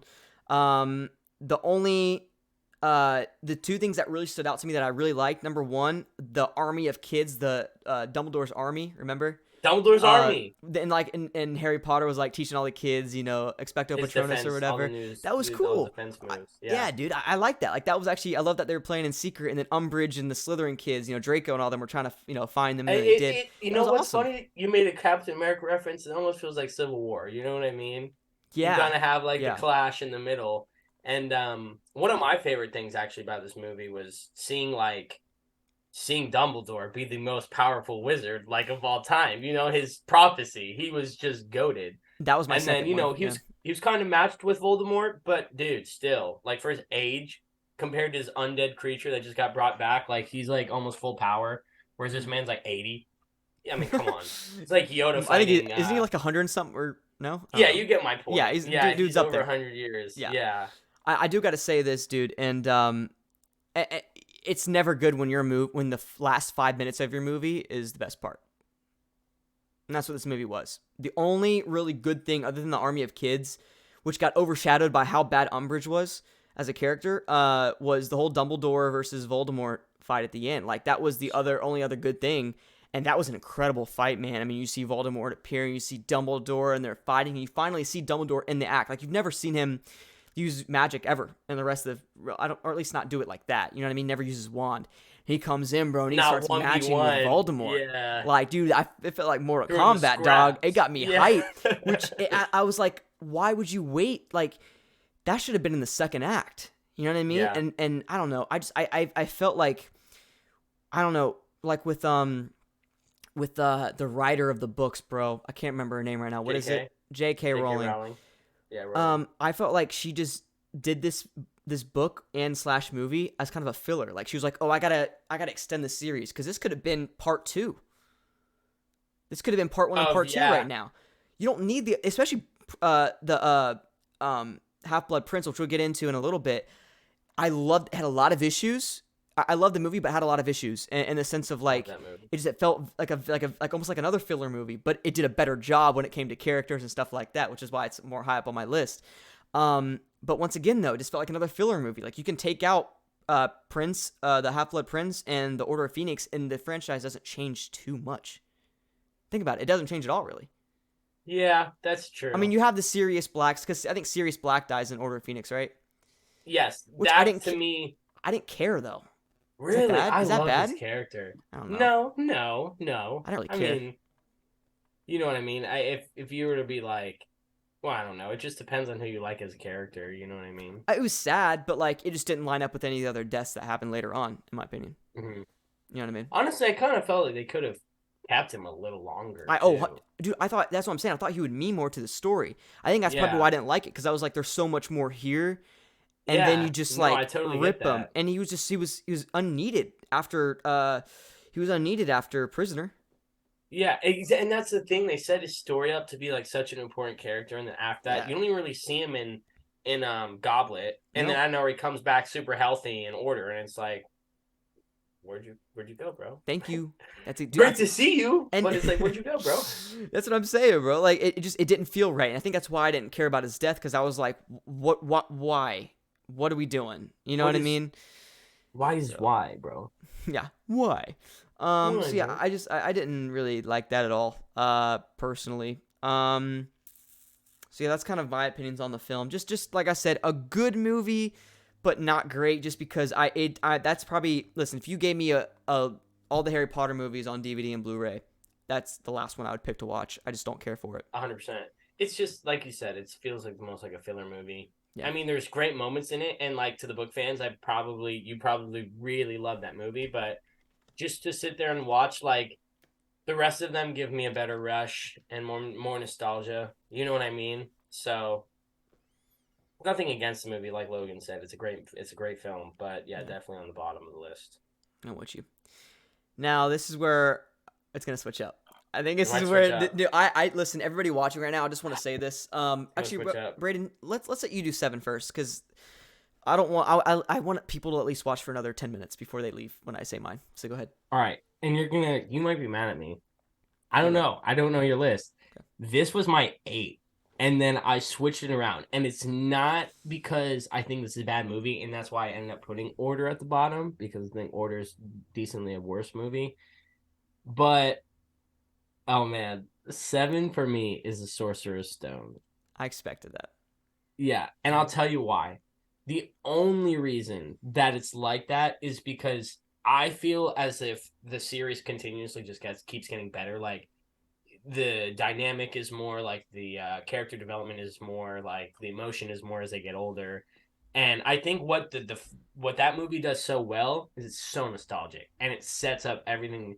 It feels like Hogwarts Legacy. Like, you're getting put straight into the world of Hogwarts, and like you're seeing this life of little Harry Potter, and you're introduced to Hogsmeade, and you see your very first tiny glimpse of Voldemort and Tom Riddle. Like, it's just a super cool thing. Like, you know what I mean? I thought it was a dope movie, and I think it's super nostalgic. But I do feel as if the other movies, like, it's exactly what it is. Like, when you think of sequels, you want them to be better than the first one, like in an idealistic world. So I feel like that's why it's almost at the bottom, just because I think, like we were saying, Harry Potter is such a good franchise. It just kept getting better. But it definitely outshines Order of the Phoenix by, like, levels. Yeah. And like I said, that one could hop up and down between my 5 and 6, to be honest. I almost put it higher. But my 5 and 6, I'm a little biased on. I won't lie. Like, my whole list, I'm very biased on, besides a few of them. I get that. Yeah, I don't know how I want to do this. Should I start? I don't know if I should, like, extend on that, or if I should just, like, wait until I rank it myself. I don't know. Wait till you rank it yourself. Yeah, we'll probably do it. It'll be better that way. Get opinions. Okay. Unless cool. you have, like, comments you want to say. Yeah. I mean? No, I don't have any disagreements. So yeah, if we have any disagreements with what the other person says, then we'll chime in. I don't disagree at all. I get that. It's just an introduction. If people aren't into introductions and they want the gritty good stuff, then I get why they want to move on. I'm just more of a purist in the sense of I love the first entry. We talked about this. I love the first entries. Yeah, I was going to say we talked about this. Stranger Things. Everybody loves season 3, season 4. I love season 1 because it's new, it's fresh, it's mystique. I love it. Yeah. And Outer Banks, season 1. It's that Logan always talks to me. This is something, like, he really put in perspective for me. It's like, when something is so new, the watcher, the reader, gets to make up all of, like, the character stories, and, like, there's still so much room for what's to come and, like, what we don't know. So it leaves you more interested. And he talks about that a lot. And it's a very good point. Like, even with this, like, you probably see the first one, you're like, God, what the hell are they going to do What's out next? there? What's in those woods? Yeah, like, what's more? What's the worst? We haven't seen anything yet. Yes, you so get me, my boy. You get me. I get you, baby. So I'll expand on that in a little bit. Now, I guess, man. So here's my number 7. Like I said, all the Harry Potter fans watching us right now, just subscribe while you can, and like the video while you can. If you're watching on YouTube. Okay, so is it Prisoner? I got Prisoner of Azkaban at 7. The reason, and just listen. I have a freaking like I said, bro. I told you too. It's not my favorite. And listen, I there's really not any big negatives for this film, except for one, which I'm gonna get to in a second, which has to do with expectation, like we talked about with the Order of Phoenix, and how I just expected more out of it. And like I said, you can flip this list with putting Prisoner at 1, and I would totally understand. It's a great film. All these movies from here on up, I love. I think they're phenomenal films. But here's my problem with Prisoner of Azkaban, dude. I did like the serious black stuff. I love the mystery. I really enjoyed that. I thought that story was really well done. The Dementors are really cool, especially when they're on the Hogwarts train and they come up and they freeze everything, and it's scary. It's really cool. But there's 3 things that kind of threw me off a little bit. Okay. I love the time travel stuff. That's another thing. I like that. I'm a big time travel guy. I thought that was cool. I thought they did well with that. Number 1, the biggest thing, one of the biggest things, the tone change. I like that they're getting older and that it's getting darker. I'm a big horror fan. I like that. But I think since it was just the first movie that had that change, it threw me off, if that makes sense. The first 2 films are fun, family movies. That's why I like it, actually, because it's like, I totally it starts to explore things a lot. You know what I mean? I dig that, dude. And I totally understand why people would think that. I just think, like, it's the first. It's hard to transition. So it's almost like watching a new series, like a spinoff series. Yeah, and I knew, and people. I remember. Listen, I'm not even a Harry Potter fan, and everybody said this is where it ramps up. This is where it gets crazy. You know what I mean? So I knew that the tone would change, but it felt like this movie took a lot of the negatives because of that for me, if that makes sense. Like, it took a lot of the hit. And then the Goblet of Fire is even darker, but I enjoyed it a lot more. So it's not the tone; it's just the tone change. Because it's a close one for me, but a lot of people like would flip it. Obviously, like a lot of people have the Goblet of Fire pretty low, which I think is crazy. Yeah. So I just think because it's the first one that deals with that tone change, that's what kind of threw me off. You know what I mean? And I just, I had to come around to it. I kind of had to warm up to it. You know what I mean? Yeah. And then, so that's one. The next thing that I wasn't like too big on was the werewolf stuff. It felt like Harry Potter walked onto the set of Teen Wolf. You know what I mean? And it felt so. It was weird. I thought I was watching Vampire Diaries, on the dude. morphing beasts, yeah. And no, that's totally understandable because everyone's now a rodent. Like they even made like Ron's pet for the last 13 years, 15 years. It got stupid. A freaking person. You know what I mean? It was kind of. I do totally get what you're saying. Like thank it's you. a little like. Yeah. Why did you press so much on that topic? At Thank least? you. You take all, and it did a lot. It did. That's what I'm saying. You take that Not away. Not even just with them, dude. Yeah. The movie was focused on werewolves, and the other dude, the other teacher. Remember the teacher that teamed up with Sirius and was in the Order of Phoenix later on. Lupin. Yeah, not Loomis. That's from Halloween. Yeah, Loomis. The black eyes, the devil's eyes. Lupin. He turned into the animal, the dog or whatever. I think he did that by choice, right? It was when you wanted to change. It was like the movie was focused on that, and then there was a lot of talk about those different morphing, and people didn't know. Was it? I don't know. I might be wrong about this, but I remember them thinking, "Oh, is that real? Is it not real? Or people actually like that? Or they not?" Remember? And then eventually show that they were real. And I think that's kind of what I can totally get what you're saying, because I it's crazy how they bring it up in the game Hogwarts Legacy. They bring up that breed of people, and one of the people, your partners in the game that you are with, she happens to be one of them. But it's crazy because thanks for spoiling it for me. I totally get what you. No, I'm joking. I'm playing. You're fine. Yo, I was like, oh man. Is it the one girl from the one girl that you like hang out a lot with? What's her name? Yeah, Nati. Nati. She's one. Yeah, that's crazy. Yeah, it's pretty cool. Once you do your side quest. Sorry, spoiler. Everyone. No, you're fine. Yeah. But yeah, I think they could have almost done it better by like having them scattered more instead of like you really never see that much like it ever again that much. You know what I mean? Like you get like little tributes to it, but you never really see anyone like that. Like in a centaur doesn't count. You know what I mean? So well, that's the thing. There was no reference to it in the first two movies, so it just no felt reference, so and then nothing weird. after it. It just got dished into that one. That was it. Yeah, so that kind of threw me off. I wasn't the biggest fan of that. And like you said, that was the film. The film was focused on those beasts. When I wanted to focus more on like there was another big storyline, another big plot line in that film, Prisoner of Azkaban. Oh yeah, the Sirius Black stuff. That's what I want to know. I don't want to know. I don't care about this weird beast, which I know it's hiding. Is this the one where Hagrid became the beast teacher? Was that Prisoner, yes? And Buckbeak. Yes, and Buckbeak. I love that stuff. Super fire. Yeah. I was on board with that. And then remember he goes, or no, he doesn't. Does he go to the prison in this movie? No, that's when Umbridge comes in. That's another thing I hate in that movie. Freaking Order of Phoenix. Remember, she sends Hagrid to Prison of Azkaban. Remember? Yeah. That's so. Anyway, I just thought of that. That's another reason. That's one of those things I was telling you about. That but then he was like, hate that. Yeah. He really did the Donkey Kong clap. Yeah.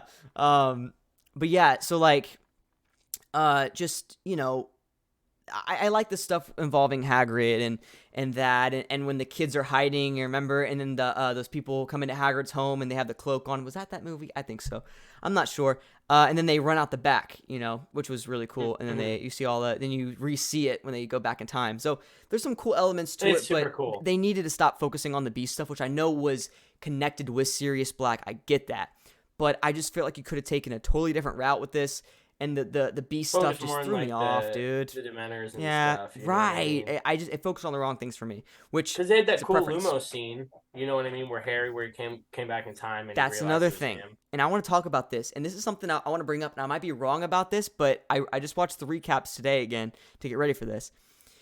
You know, in part 2, Snape says that he went back and that he's the one that did that animal. But they said that Harry was the one that did that animal. So who did the animal? You see what I'm talking about? Dude, that's what I might be wrong about this, and I want all the Harry Potter fans to comment down below like why I'm thinking this, but they said that he did the Patronus, right? The Patronus animal. But then Harry's the one that went back in time because he thought it was his dad, but it was really Harry Potter, just back in time, that did it. So where was Snape? Like, how did Snape do the animal? So Lily, his mom, Harry's mom, was the same Patronus animal that Snape used, and that ended up becoming his. I'm pretty sure I this know is that. what I was. Yeah, Yeah. maybe that's why. No, like but tribute. no, right? But like how? But Harry's the one that does it because he does the Patronus, and you do. I forgot how the animal comes up. I think it's like if you channel like a really happy memory, then the animal will appear if you use enough power with the Patronus spell. So if Harry's the one that did it, Snape said that he did it in the last movie. So who did it? They're kind of just maybe then Harry didn't and he thought he did, or then that's what I thought. Is I that don't what they're know. saying? So I might be wrong. Maybe I just heard it. I don't know. But all the Harry Potter fans, you guys let me know because I know there's diehard fans out there that know that. But when Snape is dying, or not when Snape is dying, but when Harry looks at Snape's memories in part 2, Deathly Hallows, he says that he's the one that did it, and Harry's surprised. So I'm like, who did it? I don't know. So that just kind of threw me off. I thought maybe Harry thought that he did it, but he didn't. But that's actually not true because Harry knows that he did it at the end when he went back in time and did it. So like, what's going on? Dude, what's going on? It just threw me off. Like I didn't know what was happening. So that's another thing is that just doesn't line up. And that was one negative that just came to me today when I was watching the recap because I was like, wait a second, I was like, how did that happen? What's going on here? Yeah, for real. So that's just those are my negatives for that Prison of Azkaban movie. A lot of it, like I said, kind of a recap. The tone change, they took a lot of the slack for that. And then Snape, I thought this whole Snape and the Patronus thing kind of threw me off. And the werewolf, Teen Wolf, freaking Vampire Diaries thing made no sense. And I didn't like that they focused on that. But yeah, that's why it's number 7 for me. There you go. So sorry. I apologize to all the Harry Potter fans out there that are screaming at me and probably you're not watching this video anymore. It's totally fair, man. Yeah. I can't even argue with you. Yeah, I mean, I get, mine's placed differently, but I understand your points. You know what I mean? They're definitely valid. I know you're a big fan of that movie, so we'll get to that a little bit. It's pretty good. Yeah. But my next one I think is gonna shock you. I think. And it's 5 and 6 definitely were the ones that were like really going back and forth. Man, my number 6, and I was talking very highly of it, and I still think very highly of it, is the Chamber of Secrets. And I think you told me it was number 1 last week, dog. Dude, I know, and I just hadn't seen him in so long, and going back and doing the recap, I just this is the only problem. It goes back to the Sorcerer's Stone. It's just there are so many other movies where I feel like they're so much more important, which sounds weird to the first 2, but I think it's not even that they're bad. I would maybe the highest I think it could go for me is 4.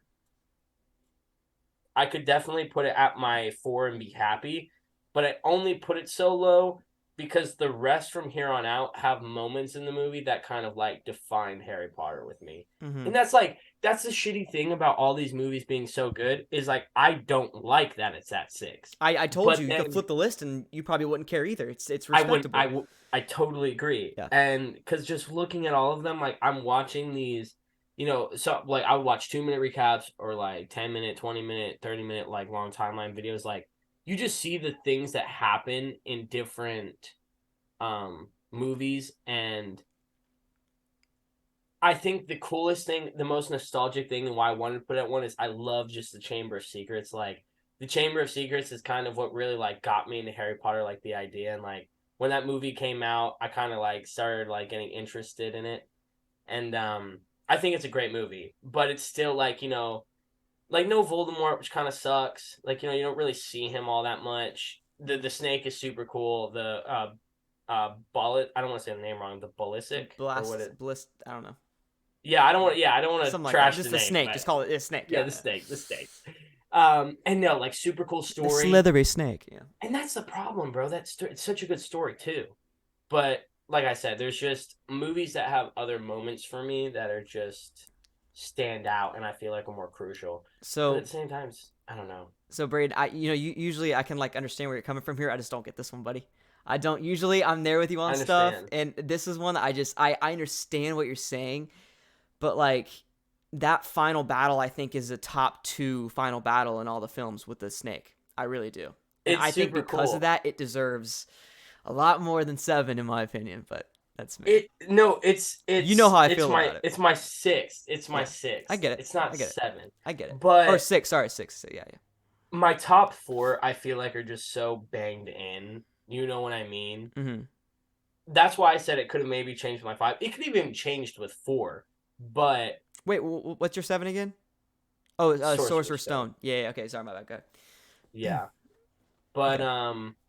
yeah, and like I said, it's not a bad movie. I think it's actually, and I put, and obviously Prisoner, as you can obviously tell, is still higher up. I honestly think Chambers is the best of the first three of like the childhood sequence for me personally. But I think Prisoner is a better overall movie. You know what I mean? That's why I did put it higher. I get that. But I like Chambers is more nostalgic for me, absolutely. And if I was doing more of a personal list, I would have probably put it higher. Hmm. But I kind of like do a little bit of like what I think like the people general opinion is and a little bit of mine too. So, but the things that made the movie, I loved the character relationships. It was a perfect expansion off the first one, like the perfect development. Like nobody was overrushed. We got to see meet new characters. We were developing on old characters.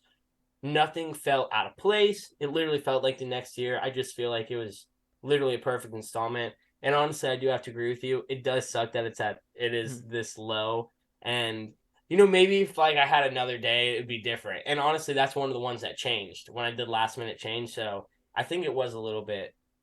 I think it was like maybe one higher a little bit earlier. I think it was at 5 instead. But No, I understand. I get what you're saying. I just feel like, thank you, by the way, for not bringing up the runtime on it, because that's everybody's like big negative. They're like, oh, it's too long. The thing it's so is, stupid. the other movies after this would not be good without this character development that takes place in this film. I mean, what Harry goes through with finding more The about third how he's movie related wouldn't to be as good Voldemort. without this movie. That's what I'm saying. It's so crucial, and a lot of Yeah. people just don't see it, which is what really makes me mad. And I know you're someone who does. I'm not saying you, but people have it the last on their list, and I'm like, because of the runtime, that's crazy. it. Like, and like, oh, it's slow. No, it's character development, and that's what I'm a sucker for. So. Mm-hmm. But no, I agree with everything you said, dude. I'm with you on it. I think the kid sequence at the beginning is the best with a flying car and everything. Yeah, I'm it's with you. so cool. It is really cool, dude. And they break down the bars and stuff. It's I'm just oh, letting y'all know. Maybe I would put this higher. I don't know. hey, by the way, you're missing a character. What's his name? At the beginning of the film, starts with a D. Oh, dude, yes, the introduction of God's creation, literal Yes. God Himself. Yes, Dobby the house elf. Dobby the house Dude, elf. Yeah, it, man. Oh, dude, I freaking love Dobby, would dude. be higher, And but that's why it's that Dobby alone is what made this movie really high up for me. mm-hmm. So, Damn. just classic stuff. And then, Well, I'll get okay. into some more stuff later on. When I rank it. You'll see on my next one, it involves Dobby a lot, but you'll see why. I feel like Dobby's moments were just a little bit better. Wait. Hey, It's yo, that. Oh my God, Brayden, I hate you. All right, let's go to this. Is to go to number 6 for me. Number 6, I have Half-Blood Prince. Wow. I know you like that movie, and I'm gonna tell you why it falls short. So I now once again, you literally flip this list. I don't care. Like whatever. Yeah.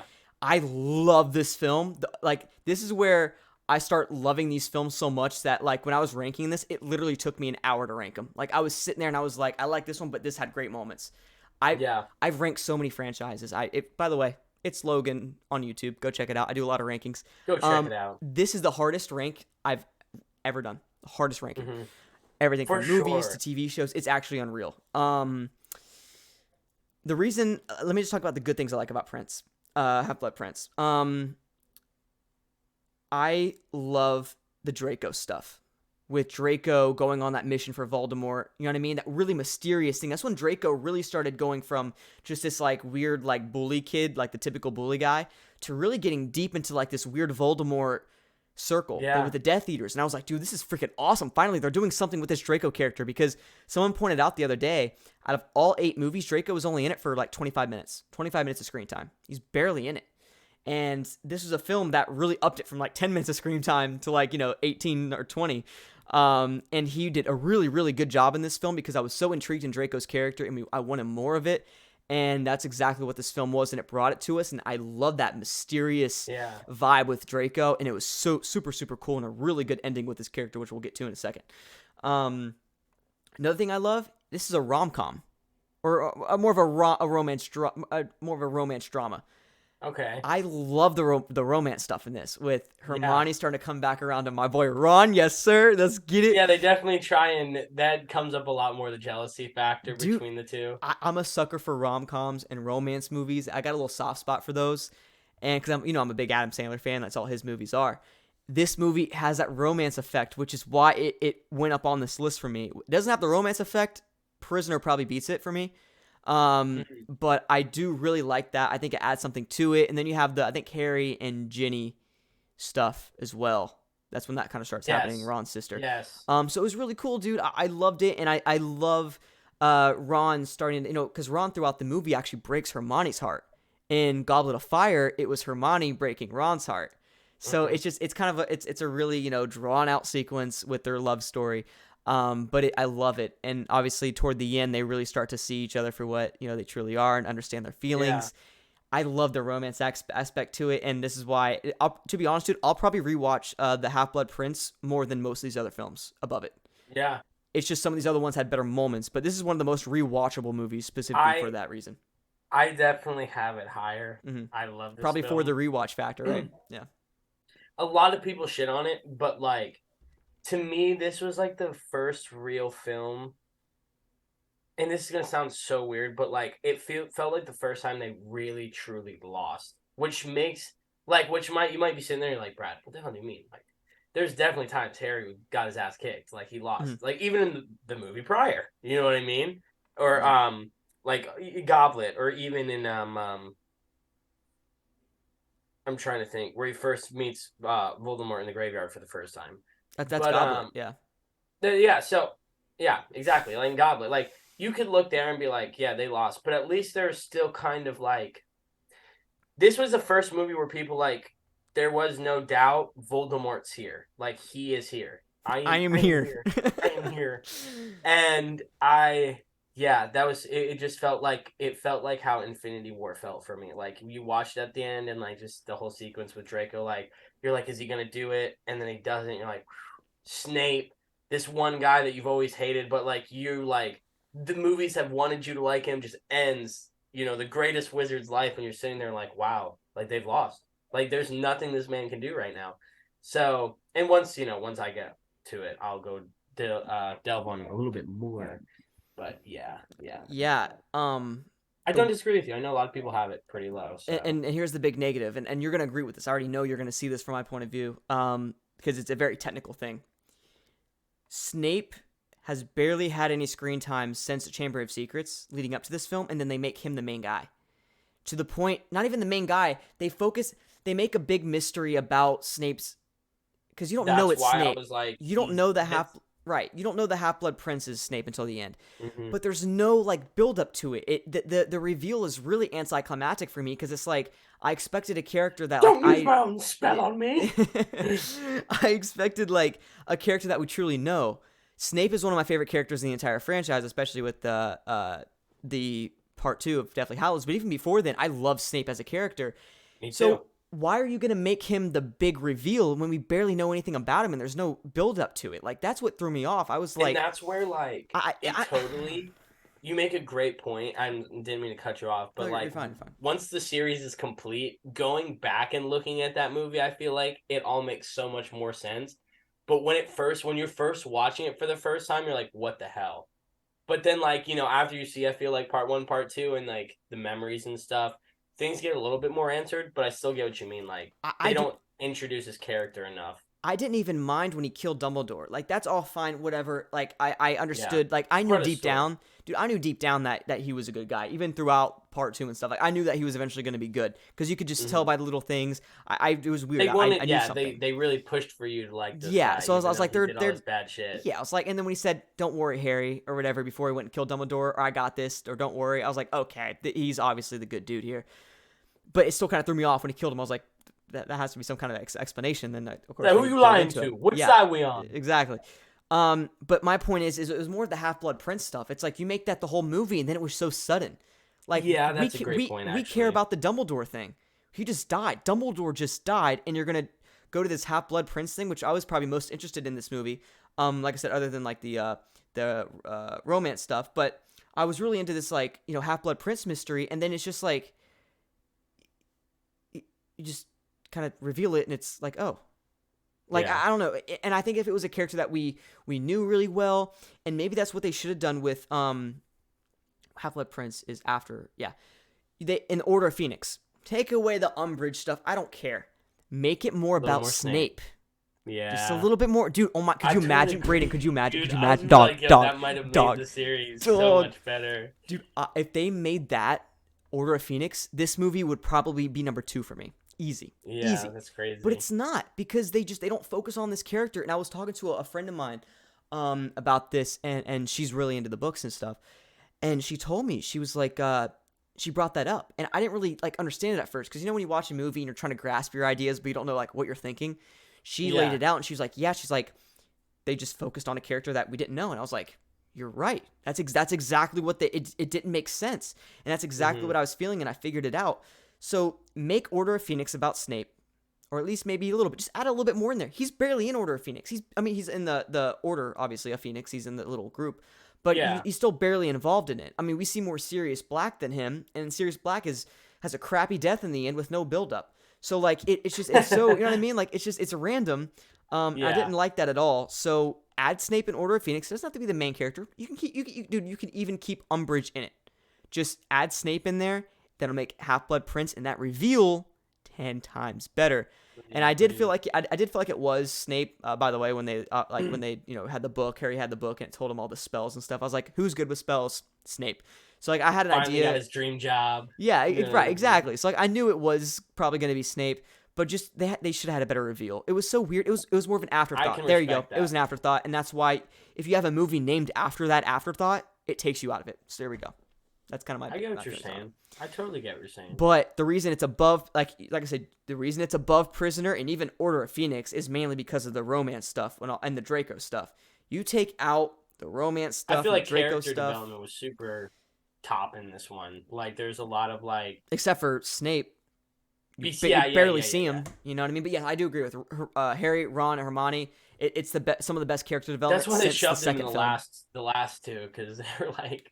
Yeah. We were like, we haven't shown enough. We just did all this Half-Blood. Now let's actually make him a main character after everybody's wanted it. Yeah. Yeah. So I wasn't a fan of that at all. The potential is what kind of ruined me. So yeah, that's my number 6, man. Half-Blood Prince. I can't blame you. You know what I mean? It is what it is. Yeah. And I've seen a lot of that. Yep. This one, man, you probably already had a good idea of it. And I think, man, people are going to hate me. I think my list is super interesting. Like, people are either sitting here and they're like, wow, this guy's like really off, or he's like really on, or, you know what I mean? People are going to hate this one? I don't think so, dude. You've had more I think the first two that low are controversial. We're more controversy? Okay. Yeah. So yeah, and Order of Phoenix, 5. Too. People love Order of Phoenix for some reason. But go ahead. Yeah, you're right. That's the big one. Number 5 for me is It Deathly Hallows Part 1. That's not controversial. Yeah. I feel like it's a good movie. I really like the movie. And the only reason it's not higher is because, like, 3 and 4, I just have, like, some real preference with. Like, I really like these movies. I don't know why. They're just super cool, even though most people fucking hate them.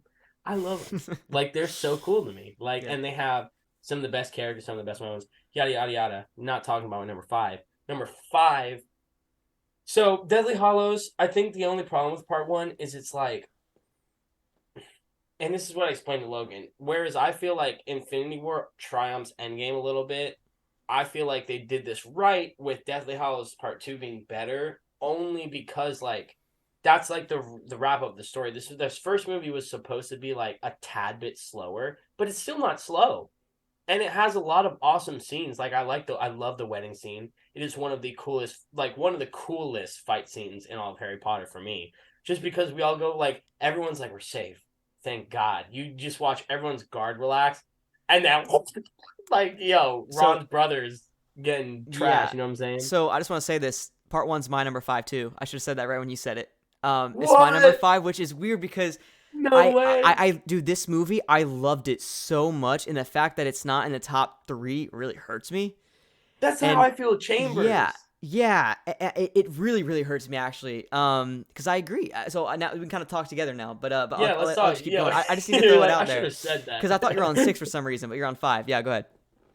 No, yeah, but I think it's super awesome, and obviously, like, I think the most heartbreaking moment is at the end, bro. My boy, Oh, my day oneer. Like, I don't care what anybody says. Probably like top 3 saddest Harry Potter death scenes. Dobby is happy he's with his friend. I could even argue number 1, but I can see why people wouldn't. So, but it's just so like, why him? Oh, it's number Like, 1. why, bro? It's number 1 for me. That hurt me so. Absolutely. I didn't cry. I teared. I didn't cry though. But it was definitely like a really, really heartbreaking moment. The saddest, I would say, definitely the You saddest just death saved in the Harry band Potter. of freaking misfits, man. Yeah, and And it was the weirdest crew together, what to be really honest. it was really strange. At the end there, Yeah, I yeah. was like, you got the freaking the little elf dude, and then you have it was strange, but Uh-huh. yeah, that death hurt me, and especially his line when he was like, "Dobby is happy he's with his friend." I was like, "Oh my god, Yeah. dude!" And he Oh. slowly went to sleep with them.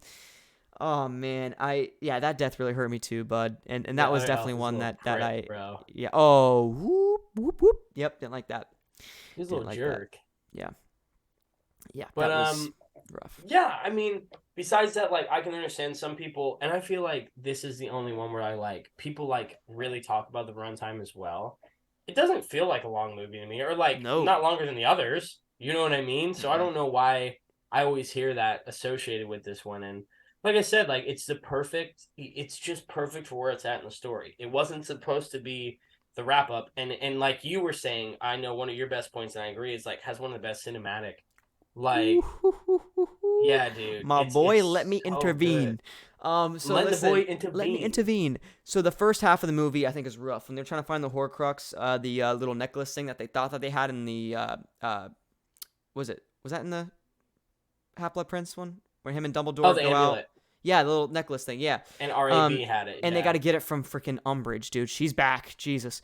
Oh So they my have to god, go yo, that the only thing that like really taints the movie, bro. When and she came back, I was like, dog why? and the whole Anybody else? and almost the whole first half of the film, the first like 40 minutes is revolved around her and getting that Bro, Horcrux why do we and have more movie um time around Umbridge than we do Snape? yeah Please explain. yeah I didn't like that at And all. Draco, explain. It was terrible. But after that, dude, here I'm gonna look up this director's name. He directed The Order of Phoenix, and then Onward. Let me look up this guy's name real quick, man. 1 second. I know what it is. It's right here. Take your time, David take your Yates, time. bro. David David Yates, Yates. you are a genius in the fact that this guy has, by the way, hasn't done many other films. Has not You're done many a other films. genius. Dude, listen, the second half of this film, especially when Harry and Hermione go to where Harry was born and his parents were killed, that little village, and it's Christmassy, it's Christmas Eve, dude, Brayden, that was some of the best cinematography and atmosphere I've ever seen, period. And I know it's a big statement coming from like a big acting and movie nerd, but it's true. I mean, like, just the vibes, like, it's everything I want. Listen, man, I'm a sucker for characters that are hopeless and in terrible times and when they're depressed. I don't know why. I love it. And the handheld shots that David Yates incorporated, it added just so much to it, and you really just felt the hopelessness and the the depressed state that these characters were in with that atmosphere. And dude, you know me, Brayden, I say this all the time on here as well. I'm a big atmosphere, mood, and tone guy. And you feel so well. You feel the hopelessness of your characters in this. You feel for them. You feel lost, especially when Ron leaves. For that category, it probably does the best in all of like the atmosphering and making you feel for your characters. You know what it's very similar to? The beginning of Endgame, where everybody like half of life is gone and everybody's kind of going through the first 5 years, everyone's depressed as shit. Dude, that's what I'm saying, and that's what it felt like, and I love that vibe, which is why I thought the first half of Endgame was one of the best parts of that movie. So it's kind of the opposite with this one. But I did. From that point on, the vibe was unreal. I loved it. It was gritty, depressing, just a nasty film, and I loved it. And this is where this movie doesn't even feel like. I feel like the one thing this movie was missing, Brayden, is Hogwarts. I feel like they should have, instead of put... That is very true, because they skipped their senior year, That's what I'm saying. So take away Umbridge and put in Hogwarts for the first 20 minutes. And I understand that Horcrux is really... Or I'm probably saying that wrong. Is it Horcrux? Yeah. Horcrux, whatever. I know that's very important. So instead of making it 40 minutes of them trying to, do the poly... was it the poly... that potion where they turn into the other people? Yes. The poly, whatever. And they went and stole it from... and they went... Instead of doing that, cut that in half, and then go 20 minutes in Hogwarts, just to give it a little bit. And then this movie would probably be number 1 on my list. I'm not even joking. And that's the thing. I feel like you make a great point, because it almost helped, because Harry is getting snuck back into Hogwarts at the very beginning of the second part. And I feel like that could have almost, the whole sneaking back in could have been more important had he secretly returned. You know what I mean? And maybe not even for long, but I get where you're been on Hogwarts kind of for maybe whatever it is, this reason or that. But I totally get what you're saying. Yeah. Yeah, just give us something, and we obviously, but we do get that in part 2. So it's do you watch this movie as one? Do you watch these 2 movies as one movie? I feel like no. I feel like you have to. Obviously, you can. I'm just saying you have to judge them as their own films. That's with every part 1 and part 2 film out there. A big one that I love is Halloween part 1 and part 2. The original, and then the 1982 or 1981 remake, or not remake, but the sequel to it. It's pretty much the same film. It's just one continuous night, which is pretty much what this Deathly Hallows is. But dude, I think this is the best acting out of the franchise, the best visuals, and the best tone and atmosphere. Everybody's like, oh, it's just the characters camping for 2 hours.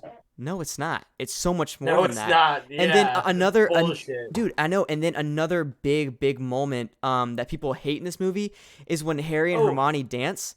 I was gonna say where Ron's being I love that. Where Ron's a dick, and then they have their why do you have to overdo it, man? That was a nice scene again with the 2 people who have been with each other for the last 10, 15 years of their lives, and then you have to go make it something they just it's sexual, literally negative charm, dude, bro. They're probably happy. Oh my as shit. God, that's what I'm saying.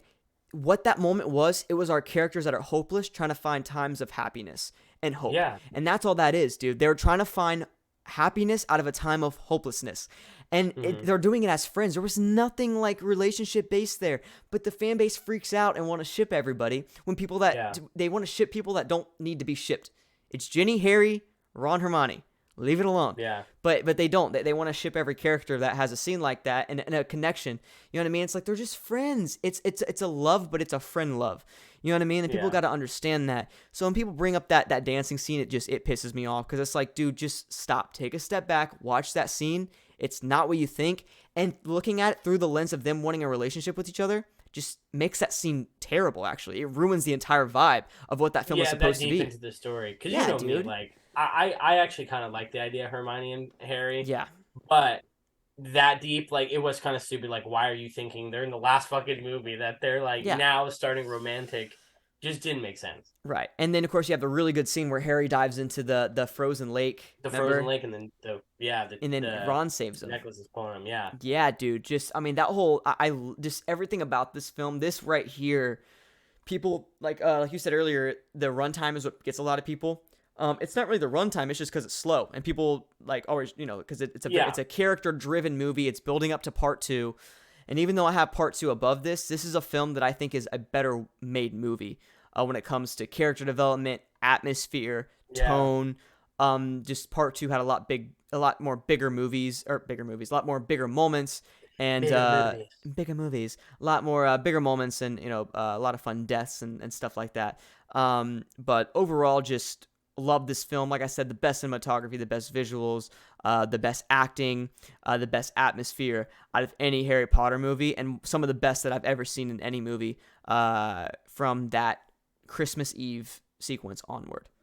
Mm-hmm. So, dude, I was freaking out watching it. I was like, oh my god, like it was turned me on. It turned me on. Like I was like, this is great. So yeah, it was great. It was good stuff, and yeah, it's a film that I just, like I said, man, from a technical point, it was beautiful. It was gorgeous. I think there's a 50-50. We have the same 4. There's like I have a good feeling in my heart. Have this. We 100% have the same 4. 100%. The number you saying number 4? Yeah. Do you want me to go first or? I don't care because it might be different. I don't know. We do not care. We do not care. Yeah, I'll go first. It's gonna be Goblet of Fire. It's Goblet of Fire. I love you. Let's dude. go, you baby. Yes, sir. We've had great, 3 this list that we agreed on. That's throwing awesome. this on the compilation. Yeah, no, this is great. There you go. Yeah, Goblet of Fire, dude. This is. Why is it shitted on so much? Dude, I don't know, bro. I don't. Pardon my language over the caps. What's watching, but man, I don't understand. I get really passionate about these movies. And do you know any of the criticism it gets? Because I didn't really look into the criticism, to be honest. And you know what's super fun? Oh, you want to know? Yeah. It's the one movie that went so far from the book. Oh. Okay. So that's why you and me sit here and we really like it because, as you said earlier, they take risks different from the actual story. But this is the first movie where they went like very far off course. You know what I mean? That's what's funny. Part 1 and Part 2, or the first 2 movies, Chamber and Sorcerer's Stone. Those 2 movies were literally scene for scene with the book, which is why they were so long, especially Chamber of Secrets. And then Prisoner of Azkaban kept the majority of the same stuff, but it kind of went off and did their own things. And then this one was like, all right, we're going, baby. And it was complete, and that's why and that's like the only negative thing when I was looking, because I even went on like Reddit. I wanted to see people's opinions. Like I was it's a very divisive movie within the exactly. Fandoms. It's either really high or really low, and I think it goes back to people who've read the books, and the people who have read the books are like, it's nothing like the books. Yeah. But I don't look at that as a movie. I love the Triwizard Tournament. I love Cedric Diggory. I love that clash with Voldemort. Like, that's the first. He's like, yo, 1v1 me. And then Harry's like, bro, my balls haven't even dropped. Chill the fuck out, bro. No, dude, it's really, really good. And when he was like, no, it could only be 3. Only seniors. The fact that Robert Pattinson was in this shocked me. I didn't look up the cast or anything before. And I was just sitting there and I was like. I'm pretty sure it's what got him Twilight. I'm pretty sure. Because this came out in like 2007 or 2008. It was great. I loved it, and he did such a good job with his character too. By the way, he was one of my favorites. And when, of course, he meets his demise in the end, it makes it great, dude. And it's a really good death, and it's definitely probably my second saddest death, I would say, right behind Dobby the house elf. Ooh, I don't know. That's hard, but I think it could be. It's tough. I'm sure you're probably thinking of like Snape and all them, but that's probably my second. Yeah, just a really interesting character. Love what they did there. The one thing that really gets me, I would say a negative for me, is the fact that Hermione is doing my boy Ron dirty. Dirty, dog, you're right. And that dude also was like 35. Of course that's the guy. Yeah, it's like, of course that's the guy you're going to chase Did you feel that way too? The dude's like 38, and she's like 12. Really? Not really. I'm just saying like the size difference. Like he looked like a D1 player for like because he's like Alabama. A senior and she's still like her like in middle school, 4th year. Yeah. Yeah, it felt a little weird. I'm not gonna lie. It felt very strange. But whatever. It was it was just like 2006.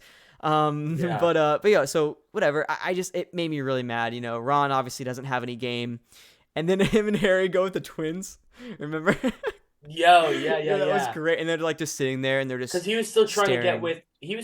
Cho, right? Or is it Cho? Cho. I didn't know. I was like, is it Cho or Chow? I think it's Chow. It's one of those. CHO. I don't know how you say it. Yeah. I think it's Cho. I don't know. But I actually was like really shipping them. I was like, this is great. I love that character of Cho, and I was like, this is really cool. And Harry just asked her out too late, and she got with Robert Pattinson Batman. And you have freaking Hermione getting with the famous guy, the Quidditch star. So it's just weird. Is this the Oh wait, no, that is Oh, Hagrid pulling like the 8'10" girl. Remember Hagrid with the really tall lady?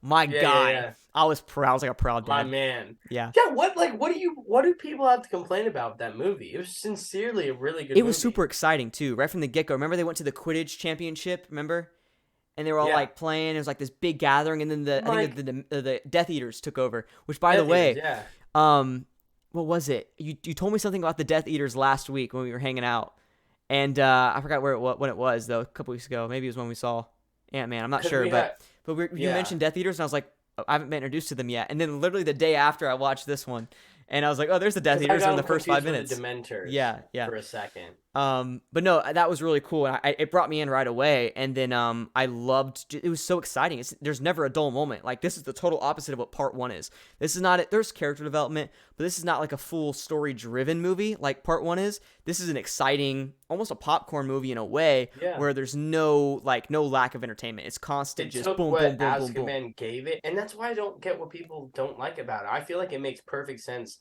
for the movie story. Like, of course, maybe if you're gonna sit there and compare it to the books, it's gonna be different. But like for what the movie was going for, it landed. In my opinion, it landed. Well, another thing too, like I was saying earlier, is it's a darker tone, but Prisoner was that buffer. You know what I mean? Where I knew what to expect now, and then I went to this one, which, by the way, I heard a lot of crap about it. Once again, expectations, and I was like, how? How is this low? How was Prisoners better than this? Or Prisoner of Azkaban. So, Goblet's number 4 for me. It's just a really fun film. Let me see. I put some notes down. Let me see. Oh no. The fake Professor Moody. Remember, it's the fake guy. That was a really cool part. That was a really cool story because it wasn't oversaturated at that point. They hadn't done it 50 times yet. Right, and he was the Defense Against the Dark Arts teacher again, which I was like, whatever. At that point, it wasn't really too because then you knew there's no way that they're doing that again. I know, but then like I said, with Order of Phoenix, they just took it. I was like, all right, I'm tired of this now. Even though Professor Moody technically is a good dude, it was just somebody that took over with the poly thing potion or whatever. It was still kind of like, all right, he's still technically the bad guy. But yeah, just I like that mystery. That was really cool. And then seeing that it was a person. It was that one guy. Remember that they mentioned a lot throughout the film. The one dude in the trial. What's his name? The villain at the end. Yeah, I forgot his name, dude. But I forgot exactly what his storyline was, but I loved it, and I was really intrigued with that, and I like that they tied that in really well. And once again, the twist with that character was a character that they were building up throughout the movie. It wasn't like a brand new character. They were building it. It was a brand new character in that movie, but it wasn't a brand new character when they revealed it, if that makes sense. Like there was a build up to that reveal with that character, and like what they did with Snape in the Half-Blood Prince, which is where they didn't build up with anything with that character, and they just revealed him as being the Half-Blood Prince. So, yeah, not even innuendos. Like you don't really know until he just admits it, and you're like, what the fuck? In the most random moment, he literally turns to Harry, and the gist of all this stuff going on, he's like, I'm the Half-Blood Prince. It's like, what? Like, I don't know. That whole segment. He literally tried to use his move, turns around, just bitches him back. Bro was like Batman. You trying to use my own move against me? I'm the Half-Blood Prince. And Harry's sitting there like... It was weird, yeah. But no, we're not talking about that. We're talking about Goblet. But sorry about that. We went off on a little tangent there. But yeah, it's like they did a better job with that than Half-Blood Prince. So that's why it's high up on my list. And it hurts that it's not in the top 2, or the top 3, but now you guys know what my top 3 is if you've done the process of elimination. And I do. You're probably like, when in the world are these movies going to be said? Because this is kind of ridiculous. I know, guys. I'll explain. I promise. So. That's it for me too. I love that movie. I don't know why it gets so hated. Now we'll just go to number 2. I'll let you. Yeah, very. What's I'm saying? There was never a dull moment. Like, how do you? I don't know. Like I said, I think it's because it was so far away from the books, like you stated, but. Whatever, I really enjoyed it. So I'll let you go with your third movie. My number 3, we've talked about this a lot, and this is just a personal thing. A lot of moments I really love, but it's the Half-Blood Prince. Perfect segue. There you go. And for me, it just did. It did so good. You know what I mean? For everything that it was going for, and like I said, that's what I was trying to say earlier. I felt like it was the first time we really saw our main group really lose, and it created that atmosphere and the tone leading into Deathly Hollows Part One, especially with the ending. And I just think it's a lot like you said. Like they really build on like Draco, but you never see like Harry falter as a hero. He ends up saving him at the end, and even after all of that, Draco, like that's one thing, like you were saying, Draco's character is just so interesting in that movie because he's fighting between his emotions and his family. Like, you know what I mean? He's put in this position, but he doesn't want to be there. And then you have Harry, who kind of feels not helpless, but he kind of has to watch this whole final ending scene unravel. And then we find out Snape, boom, does his thing. We see the memories, and it's that ending. It's really the last act of that movie that really pushes it for me, because at the beginning it's super cool. From my knowledge, they're already looking for they're pretty far into their Horcrux journey at that point, right? Well, yeah, at the end when they say they're really going to start looking for the Horcruxes. Exactly. Like that's when it really And sets up, yeah. so it sets it that's what I liked about it. It really set up the whole Horcrux journey, and Yeah. that's what I'm saying. It's really sets up the Deathly Hollows, I think, very perfectly. And I don't really know how much closely to the books it is. I've heard it's pretty similar, Well, I think. here's the thing about the sixth movie, or not sixth movie, but the Half Blood Prince, if that is the sixth movie. Here's what's Yeah. so good about it, or the book at least, is there's more Snape backstory, I believe, from what I've heard. I might be wrong about that. That might be in Deathly Hollows, but I think it's this one. It needed that, and that's the one thing I didn't like. But I might have got that mixed up with Deathly Hollows. But if they did make a lot of backstory to the Half Blood Prince book with Snape, then yeah, big props to the book, and big fault on the movie for not going for that. Yeah, totally just realized I was talking about Snape's memories, but that comes in the other film Yeah. after. Yeah, it totally hit me. I was like, wait, you sound so stupid. No, but and yeah, a lot of people don't have it very highly. That's why I was saying like my 3 and 4 I thought were not controversial, but I think it's like some people are like really in agreement, and some people are like I don't get what that is. But as you had it lower earlier, I think it's a really awesome movie, and I think it all has to do with that tone that it creates. It's that perfect. It was a perfect setup for me going into Deathly Hallows Part One. And I feel like it has that same atmosphere and tone, but the action from Part Two of Deathly Hallows. You get what I'm saying? Yeah, I get that. But and where I agree with you, the worst part about the movie is you don't see enough from Snape. You really just don't. And then kind of being ill knowledged, you're following Draco and how he's been kind of like chosen by Voldemort to do this task and take out Dumbledore. And you're following Harry trying to like kind of control it. And like he tries to play hero, and then at the end Dumbledore's about to get taken down, and like everyone's pressuring him. Snape comes out and does it. It's just kind of like you sit there and you're like, what was this movie about? You know what I mean? Like not in a bad way, but like you do It's all all of over the this. place. Yeah. It is all over the place. And you know what I mean? But it gets better after you watch Deathly Hollows. But that's my problem, is it relies on Deathly Hollows when really this movie's not a good movie by itself. In that it's like I said, I think it's a great movie because of the romance stuff. But story wise, it's too much. It's too all over the place. And if you watch this in order and then you're at Half Blood Prince, it's like, sure, you remember what happened in Deathly Hallows too, but you're also like, man, this movie by itself, it's rough. It's just a big when you're setup. first seeing it, and that's the thing. It's like you're seeing it, and it's like that was a pile of shit. Like you, not even like it was bad. Like that was a whole bunch of just shit coming from everywhere, and now that what creates that tone of like we've just lost. Like you sit there, and it's like that's why I feel like it makes that tone, because you get hit with so many bad things that happened in the movie, like for our characters, not actually saying that they're bad, but like saddening things and angering things that happened throughout the film to our characters. You sit there and you're like, wow, like it's over, bro. Like, why did you have to do that much? A little bit too much. You know what I mean? I get But that. I love the movie. I feel like a lot of the moments in that movie were super crucial for the series. And that movie itself, I feel like, is super crucial. I feel like how we said earlier, like if Order of the Phoenix was tweaked a little bit, they could have done much better with this movie. But I love it for what it is. I think it's pretty awesome, man. I just think that final sequence of the act just really saves it. And I actually really like way Harry and Snape. I actually like finding out that way that it was Snape.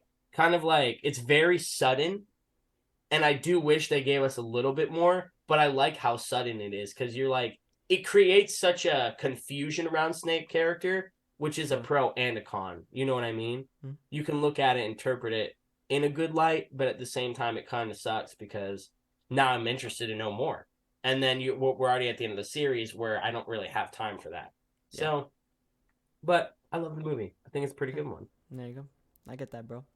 I get that. Yeah, I think you're someone who appreciates that movie a lot, especially after watching Deathly Hallows. And I think you're really into that Snape character and then knowing why he did what he did, which I'm a big guy. I need to know whys. You know what I mean? I get that. Yeah. I need why. And now that you know why, that movie means a lot to you, which I like I said, dude, I love that film for what it is too. That's a movie that I love. I just enjoyed the other ones just a little bit more. Totally get that. Yeah, I'm number 3. Yeah, it's Deathly Hallows Part 2. That's what I thought. Yeah. It's what I thought. I had a feeling. So now you guys know number 1 and number 2 are literally the first 2 movies. So yeah, Part 2, man, Deathly Hallows. And there's literally nothing negative to say. It's just one hell of a battle. Literally, dude. I've heard it's too Hollywood, and I'm like, you're wild. When have you ever seen magic on screen? Now, never. Movies can be too Hollywood. Like the third Conjuring movie for me was too Hollywood in the sense that there was just too much going on. It wasn't grounded. But I thought this movie was exactly what it was supposed to be, like Endgame. Just craziness. Everything coming to a head. That's what we had built up for this whole time. That's what I'm saying. You got Harry Watching Potter, the Ministry fall, the boy who lived, and Voldemort coming together, bro. That's exactly what we've been waiting for, and we finally got it. And yeah, I mean, just some of the best moments, some of the best visuals. Seeing Hogwarts again finally was a breath of fresh air. It was just so good seeing Hogwarts again. Like I said, because that's one thing I wasn't big on in part 1. Which if part 1 did have Hogwarts, it would be at least a little bit more of Hogwarts. It would be number 1 for me. But this movie had Hogwarts, and I love that. And because of that, it's higher. And then you see Hogwarts just get torn apart. And there's so many moments in that movie where you think our characters are going to lose. You really do think that our guys might actually lose this. And I love that so much, especially when Harry dies. And then he has the resurrection stone or whatever. And it just makes so much sense on him being the last Horcrux and and then Snape telling him and everything like that. Yeah, and that whole thing was good. Snape's death was awesome. We'll expand we'll expand on this some more because I already know where part 2 is for you. But we'll expand on this for sure a little bit more. But yeah, Snape's death was great, and then the insight onto his character makes you want to rewatch the entire series again. And looking back on the franchise, there is a lot of very subtle things that Snape does that Alan Rickman, who's incredible by the way, rest in peace, does that is very subtle because he was told by J.K. that that's what his character was going to be doing. This whole thing was him working with Dumbledore.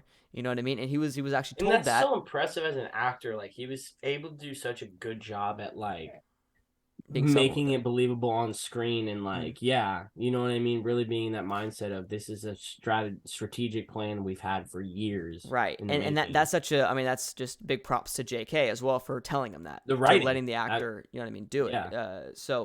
The fact that she told him that, I think, made his character so much more interesting, and especially toward the end, you really felt his character, and you felt this terrible for him. You know what I mean? I mean, he's someone who, loved Lily Potter, and really loved Harry. It kind of makes you sit there and you're like, yo, Harry's dad is a jerk. No, yeah, screw Harry's dad. It's wild. He's always the good guy, and he's really the bad dude. And jerk. And in a way, that's where Harry gets his sass from. Exactly. That's that where Harry gets his sass from. And yeah, just you feel so bad for Snape, dude. He loves Harry. He loves. I will go as far as to say he loves Harry. Yeah, because that's his kid, exactly.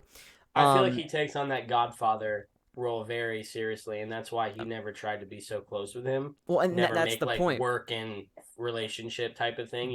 Exactly. So he, even when he's having that conversation with Dumbledore, after they, Harry was born and stuff, or after the whole thing happened with the Voldemort killing his parents, Dumbledore told him, look, you're going to have to let this kid live to die. And then he was like, and then Snape was like, wait, so you're telling me you're just gonna protect this kid to just because you want him to live a little longer before he dies? You want him to die at a specific time? And Dumbledore's like, yeah, that's exactly what we got to do. And I was thinking about that. I was like, dude, that's actually really messed up on Dumbledore's part. But then you think about it, it's like Harry himself would want to sacrifice it. He would 100% rather sacrifice himself to save the world. So then you're like, okay, you understand Dumbledore, and he knew that this kid would do that to save the world. And then that's what Snape realized, and that's why, like you said, he didn't want to get too close with him. He always wanted to be the enemy toward Harry, even if that meant that he, had to do what he had to do. So, just overall, just a really good character arc right there, and that whole story was beautiful. And him saying you have your mother's eyes, not just the fact that he physically had his mother's eyes, but that he saw the world through the lens of his mother, in the sense of how caring and lovable he was, and how brave and strong he was, which is what his mother was, which is why Snape, really cared for Harry so much, as he saw so much of his mom in Harry, not his dad. But then when he would make those little remarks, that's why Snape would always be like, "You're just like your father." You know what I mean? Yeah, exactly. So it was cool.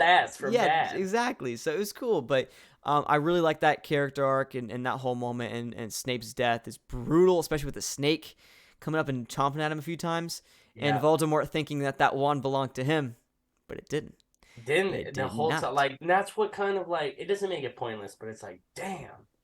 You bastard! Why? Yeah, and it's a gruesome death. I feel like it's much worse than having Abracadabra getting thrown your way. Yeah, good stuff. Abracadabra. That's another thing too, and I'll end it on this, so because we'll jump on it to some more when we do your ranking on it.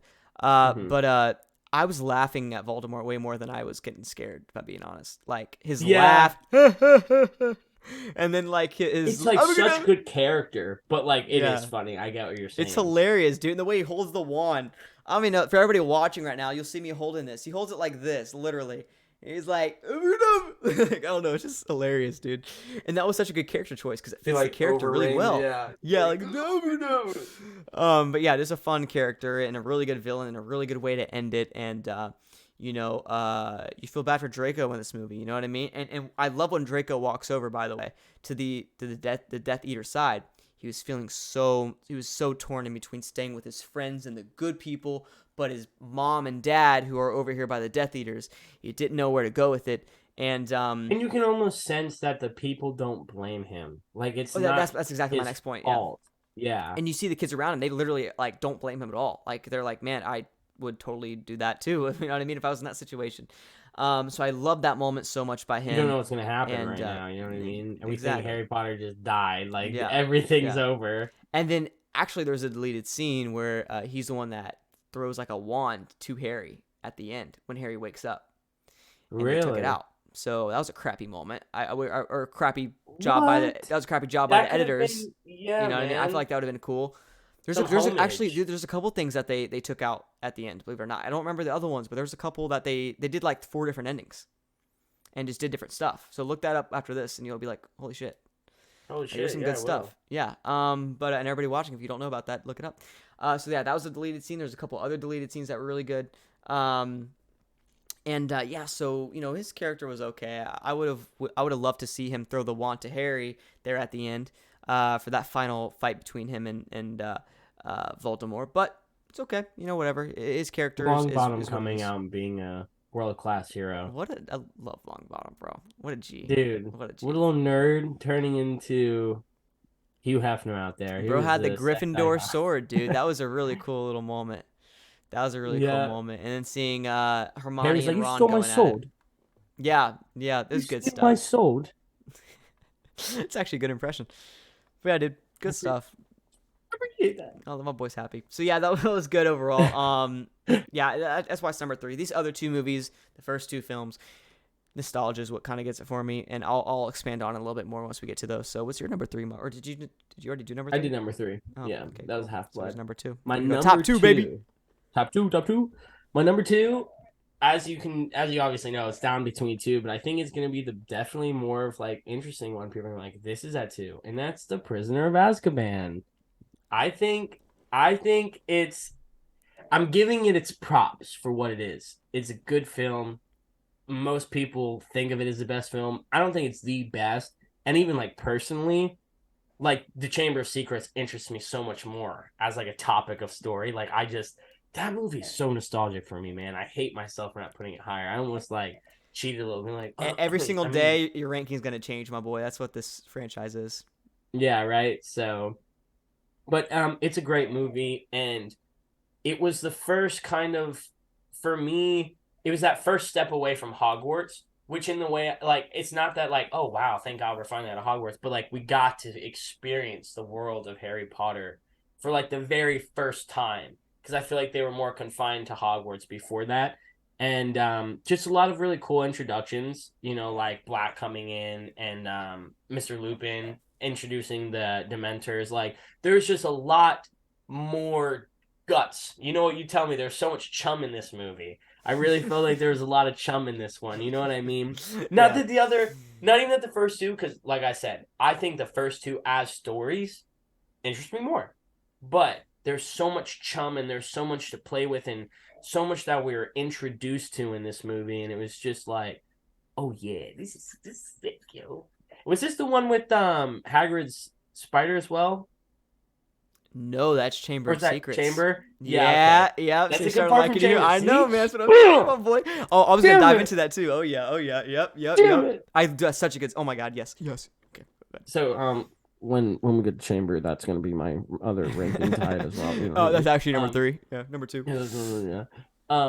But yeah, and I'm giving it its credit. I know most people think it's one of the best, and I think for like as a movie, it's done so well.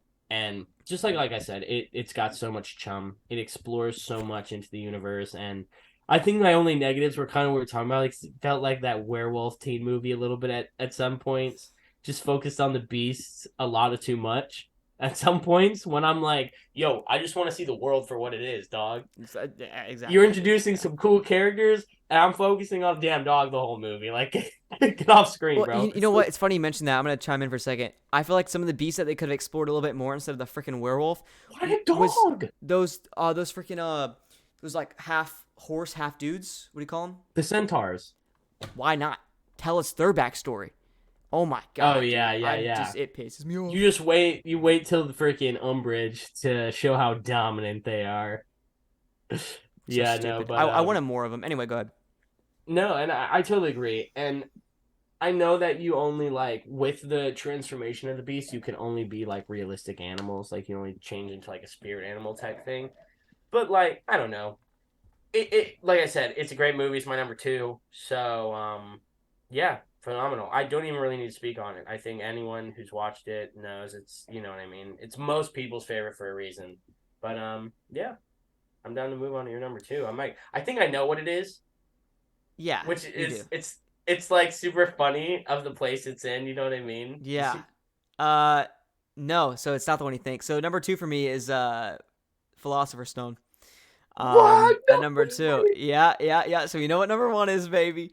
Yeah. So yeah, number 2 is Philosopher's Stone for me. And like I said, guys, before we at the beginning of this like 2-hour long video on YouTube, I told you guys the first 2 films and books is what I was introduced to, and I didn't read Logan, or watch. I'm so happy. I'm sorry to cut you off. I'm so Okay. happy Chambers is at number 1. Yeah. I'm tied for my number 1. This works I'll do it. perfect, I'll do it justice. It's okay. I'll do it justice. You'll do it justice. Yeah, for I got me. you, brother. So yeah, so I was introduced to these 2 movies, and I didn't watch any of the other films until a couple weeks ago. So these hold a special place in my heart. And by the way, I'm gonna read all the other books too eventually. I want to get to these, dude, and we both need to read them. Oh yeah. And like talk about them and stuff. That'd be cool. We can do a ranking of the books eventually, which would be awesome. Even though it's not really actors POV related, but whatever. This movie does good enough. We'll just do like a YouTube only video. You know what I mean? That'd be cool. But yeah, dude. So this film, man, it's gorgeous. I mean, you have Chris Columbus, who's the director of Home Alone, that comes back for this one. You kind of get that same vibe, the Christmassy kid family movie. Yeah, man. But just everything's so fresh. Like I said, I'm a purist, and you'll hear me say that a lot in these next two movies. I'm a purist. So in other words, I usually like the first entry into a franchise, or usually love the first season in a show, and that's what this is. The idea is fresh. The vibe of Hogwarts is mysterious. You don't know what's out in those, the what do they call them, the woods, what do you call them? The Forbidden Forest. Forbidden Forest. That's a scary, scary name. And then you explore it, and you're like, oh, it's not too bad. You know what I mean? It's not bad. It's not too bad. You expect some crazy monsters out there, but there's really not too much, except for the spider, which we'll get to in a little bit. But yeah, so like, I don't know, everything was just more scary. This place was mysterious. It was a lot, like, even though it was a lighthearted movie, it was almost like dark and mysterious inside the castle. Does that make sense? No, totally. And just, I'm a big tone and atmospheric kind of guy. And this has some of the best, probably right behind part one of Deathly Hallows, with the best atmosphere and tone. You know what I mean? Just Hogwarts, like, the music was fresh, the characters were fresh, the world was fresh, and going to Diagon Alley, Hogsmeade, all that, like, it felt so cool. And Harry shopping with Hagrid, and you're super learning about Harry's backstory with Harry, and it felt so cool. It's like, I don't know. I think that's why like Hogwarts Legacy so much when you first open up, because like it paid homage to the movie a little bit. Yeah, it's fresh, and that's why I love this movie so much. And yeah, the other movies had the good, fun, just good stuff in it. The cocaine, but Cocaine Bear. Yeah, exactly. He actually makes an appearance in this movie, but he I don't know, just the vibe overall just was really fresh and new, and I loved it. Like I said, even though the other movies had more stuff in it, more substance, this movie was more grounded. I'm a very grounded type of guy. I love, grounded, just straightforward story-driven movies, and that's what this is. And yeah, there's not much to say about it, dude. Just love all the really fun moments in it. I love the hats sorting. Just like, what house is he gonna go into? Like, it's so nostalgic, dude. It's so fresh. And then what I love about, by the way, the Harry Potter movies overall, this is a positive for all the movies. As you go along, you see the younger kids, the year ones. You know what I mean? It's just so cool to see Harry, like, it's like a fourth year, and then see like the fresh kids in the first year over there, that are like doing the hat sorting and everything, and it's like, it's just so cool to see that, because Harry was once in that position, and this is just so cool to see it in this film, and seeing the Ron and Hermione who sit in the same train booth together, and they're all sitting there talking, and they're wanting to be in the same house, And yeah, there's nothing to. Oh yeah, the plot twist with Snape not being the bad guy was really cool, because like I said, the first two movies. Yeah, you're kind of led to believe that. Yeah, Snape was like the main villain really in the first two movies, if you think about it. He was painted in this terrible picture, but why didn't they keep going with that? I don't know. Whatever. You guys know my opinion on that. I talked about it earlier.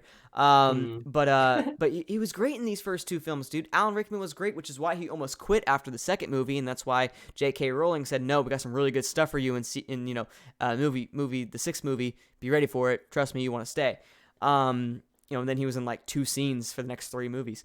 But no, just really good stuff overall by his character in this. You know what I mean? When Harry's his broomstick gets like moved around in the Quidditch match, remember? And it's like, oh, why is Snape doing that? And Hermione goes over there and does the fire on Snape's feet, remember? When really Snape was trying to stop him from doing it and trying to help him out, but it was really the bad guy, the Defense of the Dark Arts teacher, that was really doing it and messing Harry up on the broom. So just really cool stuff overall. I loved his character. The third act was not my favorite, in the sense of the third act was good, but the reveal of the guy and having Voldemort on the back, I was like, okay, it's nothing too crazy. And then the battle lasted for 2 minutes, literally 2 minutes. Like, he just touched him, and I was like, all right. Which is why I love Chamber of Secrets, because the third act is 10 times better. But I do like the adventure the kids go through. You know what I mean, with the 3-headed dog, Fluffy. You know what I mean, and them trying to get down. And they go in that was like little super cool, roots. Definitely. Remember the roots that they had to kind of get through, and they drop down. And then they do the room of keys. Remember, they got to find the key, and then it was the chess match. The chess match, which was it's just so nostalgic, bro. I don't know, I love it. So just the vibe overall, it's just one of those movies that, like, it's like season 1 of Stranger Things. The vibe is just, it's mysterious. It's there. And that's what this is for me. So I love the castle, magical feel. That's the word. It's a magical movie. And it just kind of bleeds into the second film for me. No, and I totally agree. It's also, I feel like, one of the more rewatchable ones as well. Like, you could always go back and you could stick that one in and be happy every time. Like, It is. it's just it's such a fun one. No, you're totally right. It has such a magical vibe to it. Mm-hmm. And I think that's what it does make it so good. Yeah, no, for sure. And you, like I said, you take out that third, or not third act, but you take out that final battle or whatever you want to call it between the Voldemort thing on the back of that guy's head, and then Harry Potter, and put in the Chamber of Secrets final battle. This movie is number one for me, easy, and I'm assuming it would go up on Mm-hmm. your list a lot as well. Mm-hmm. But yeah, just overall, just fun. And I'll talk about my number one since you guys already know what it is, which is Chamber of Secrets. This film, I think, Yeah. is just perfect. It's too long. No, it's not. It's character development. Get used to it. It's a story-driven film. It's amazing. You know, Harry's talking to these And you would anacondas. think people wouldn't be upset about that with it being Harry Potter, like a book Because it's series. literally the book. It's word for word the book Why are you almost. exactly? And most people are like, "Oh, they never fit enough in the film. Yeah. Why are you complaining about this time? You, Why are you you bitching? can't win. No, You can't win. You not to can't be win. that guy." Yeah. So it just whatever. I don't listen to that. But Dobby brought me in right away. Dobby's one of the probably top 3 character in the franchise, and he's only in like 2 movies, Mr. Potter. which is, by the way, a crime. He should have been in more movies. I just want to say that right now. It's For crazy he wasn't real. in more, and it really bothered me because I thought he would be in a lot more. Especially this Um, doesn't he get set free in this one too? yes, This is Dobby is free. Thank you, Potter. so why was Dobby not here more? I don't know. You sound like Korg. Korg. I'm just a pile of rocks. But no. So just I love Dobby's character for sure. The flying car at the beginning when he breaks out of the place The and there's a bar on the windows. yeah, I Dude, was like, oh what is my their name? God, dude. Yeah, I I forgot can't think of the people. I know that the little kid was Dudley. The Dudley, yeah, the But Dudleys. no, the little kid's name was Dudley. That was his first Dudley, name. yeah. I don't know the last I name. can't though. remember their The last. Yeah, why Dudleys. can I not? We'll call them The the Dudleys, Dudleys. whatever. Yeah, we'll call them the No one Dudleys. liked him anyway. But yeah, so that whole thing was great. Still has the vibe of the first film. I love the spider. The spider stuff was awesome, dude. Super By the cool. way, Hagrid. That's another thing. Hagrid was almost. I mean, he was in the third movie a lot as well, but I mean, he was in the fourth one a little bit. Fifth one, he just disappeared for like I think in the Order of Phoenix and Half-Blood Prince. He wasn't really there. And that's what I love about these first 2 movies is he's kind of Harry's mentor. Like he does everything with Harry Potter, Yeah, which is great. And who doesn't love Hagrid, dude? By the way, R.I.P. to the Yeah. actor who played him, who That happened passed away recent. last year, I think. Last year, yeah. Something like that, which is just terrible, man. But oh, just such a phenomenal actor, man, and he was just so lovable. He's like a big teddy bear, you know what I mean? Yeah. And it's just he's such a good character, and that's one thing I forgot to mention about Sorcerer's Stone, Philosopher's Stone, whatever you want to call it. You know, depending on where you're from. He was awesome in that movie, and he carried it so much. And when he breaks into the people's house, breaks down the door, like it had that magical vibe, dude. It was so mysterious. I love that entire sequence. But you definitely need to go back and watch these movies again, bro. I want to see Dude, what you think I about definitely that. am. I was thinking about starting it tonight. Why Yeah, not? go. Well, I probably need to watch Tar tonight or one of those because I'm probably gonna do Yeah. it too, or the Irish thing, so we can get that done. But after that, I'm diving into it too, my guy. But no, I want to watch some Harry Potter as well. But yeah, so just really good stuff by that and the vibe. The final act, man, the final battle, dude, with Tom Riddle's diary, which is super interesting, Super by the cool. way, and them trying to find the Chamber of Secrets with Moaning Myrtle. Remember Moaning Myrtle? Yeah.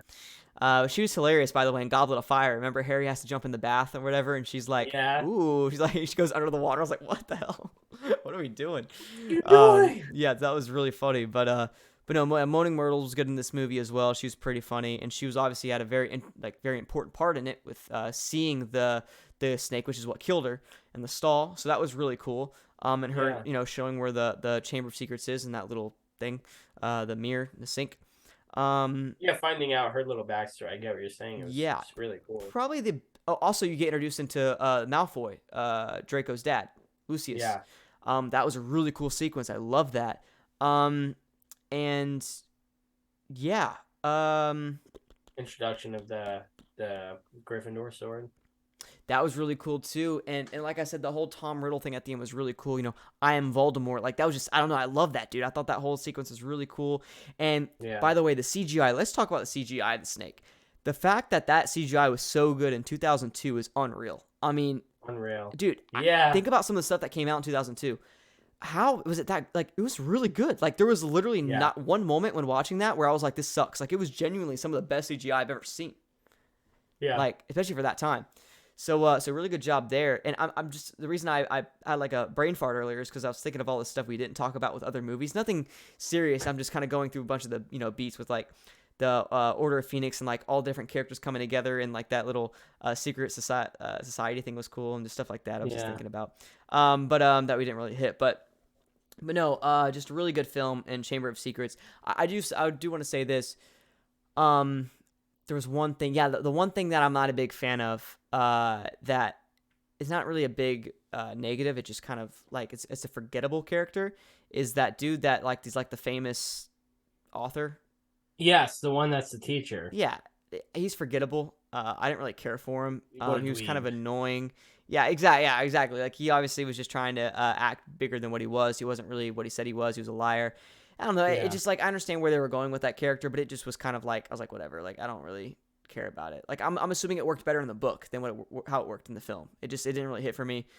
Because of that, that's one thing that I'm like, all right, let's go. Come on, let's keep going. Don't want to see this anymore. But Yeah, other than nobody wants that, to watch this guy. yeah, other than that, dude, it's an insane film that I think it's Sorcerer's Stone, but 10 times better. It's just better than what it was, and because of that, it's an incredible film. That's why it's number one for me. That's totally fair, man. And like I said, in a personal, more of a personal way, that probably is one of my top three. You know what I mean? I freaking love that movie, and I love the Chamber of Secrets, and it was one of the coolest Harry Potter mysteries always for me. I Yeah. think, and like even playing the game now, and like just doing more lore, like with that being one of the founders who created that, and when you find out um the Slytherin code basically and how they wanted only like the true bloods and like that Snake was meant to be released by a true blood Yeah. and take over Hogwarts when they wanted to like get rid of all the mean muggles, you could call them. But That was I cool. think it's super dope idea. Yeah, and I think I feel like Harry Potter, if this was done like this time now, we would have so many like spin-off series, you know what I mean? Oh, dude, And 100%. it sucks that we kind of don't get to see more. Like Fantastic Beasts is cool, but they introduced Grindelwald and literally Deathly Hallows think it's part one or part 2. Mm-hmm. Literally like the last two movies, and then we get the whole backstory, but it's from their perspective instead of our Harry Potter character's Yeah. perspective. So it's like, and it sucks, like how we're talking about Hagrid's character and Snape, like they're passing away. So it's like they're running out of time to do stuff with people like that, you know. Mm-hmm. But dude, my number one, I think you've probably guessed it at this point. If you haven't, you're crazy. We've been sitting here. It's Deathly Hallows Part 2, dude. Mm-hmm. Dude, perfect film to me. Like, not a perfect film, but like for the entire story, you start off in day one, and it's just like you had Deathly Hallows Part 1 to just set this movie up so perfectly. And I feel like it did. Like, it's just jam packed throughout the whole thing. It's the final battle. It's taking all of that sorrow and the sadness and turning it into anger and frustration, using that to fight. I feel like you really get to see everybody truly come together in this one, and like everyone's protecting Harry. And like this movie was really all about Harry. Like they're all about him, but this focused on everything he's been training for, everything he's been getting ready for, like everything we've watched, man. This is it. This is the end. And I feel like where most series go wrong is they do terrible, with the last film or towards the end of the films. And like with Harry Potter, I feel like they ended perfect. Like it was such a perfect ending.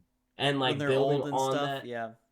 Yeah, man. And it's like, and that's exactly what you're saying with the cursed child. Like it sits here, and even the actors, I promise you, are sitting there like, do we really want to go back and do this?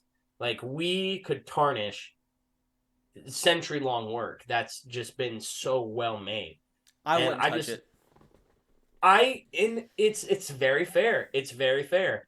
The only way, like, I feel like people still be able to argue it is if it's not called Harry Potter, but it's Harry Potter and the Cursed Child, so it's hard.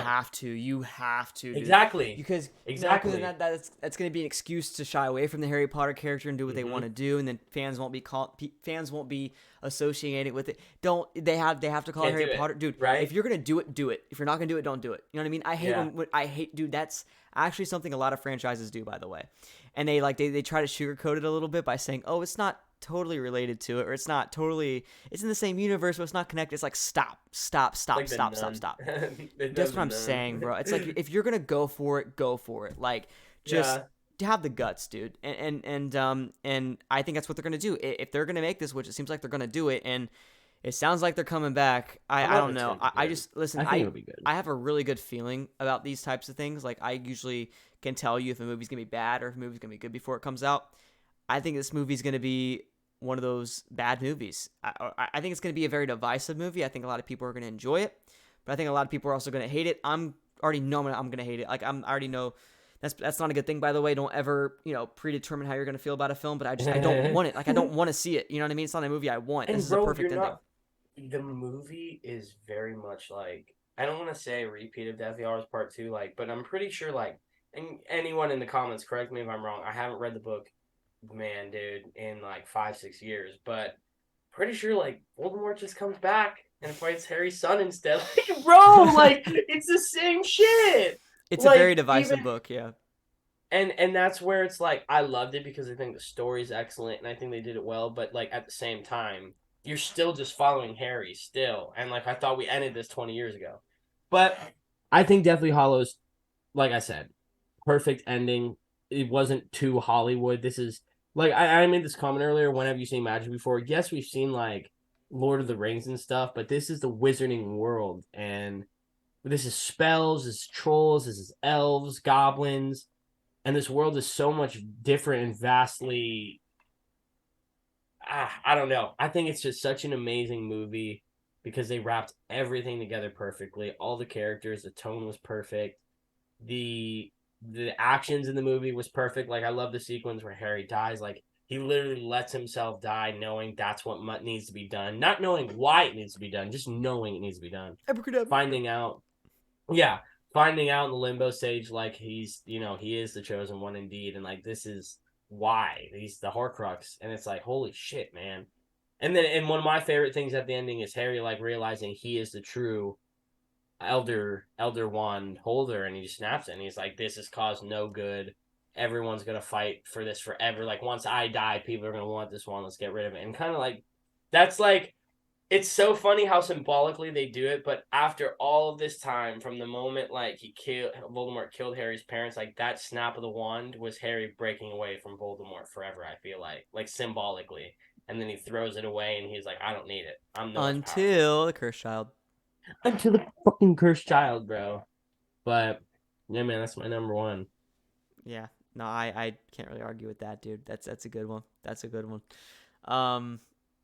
Yeah, there you go. That's our ranking. Yeah, man. Let's kind of read them off again. I'll start from my favorite to least favorite. It goes Chamber of Secrets, Philosopher or Sorcerer's Stone, Deathly Hallows Part 2, Goblet of Fire, Deathly Hallows Part 1, Half-Blood Prince, Prisoner of Azkaban, Order of Phoenix.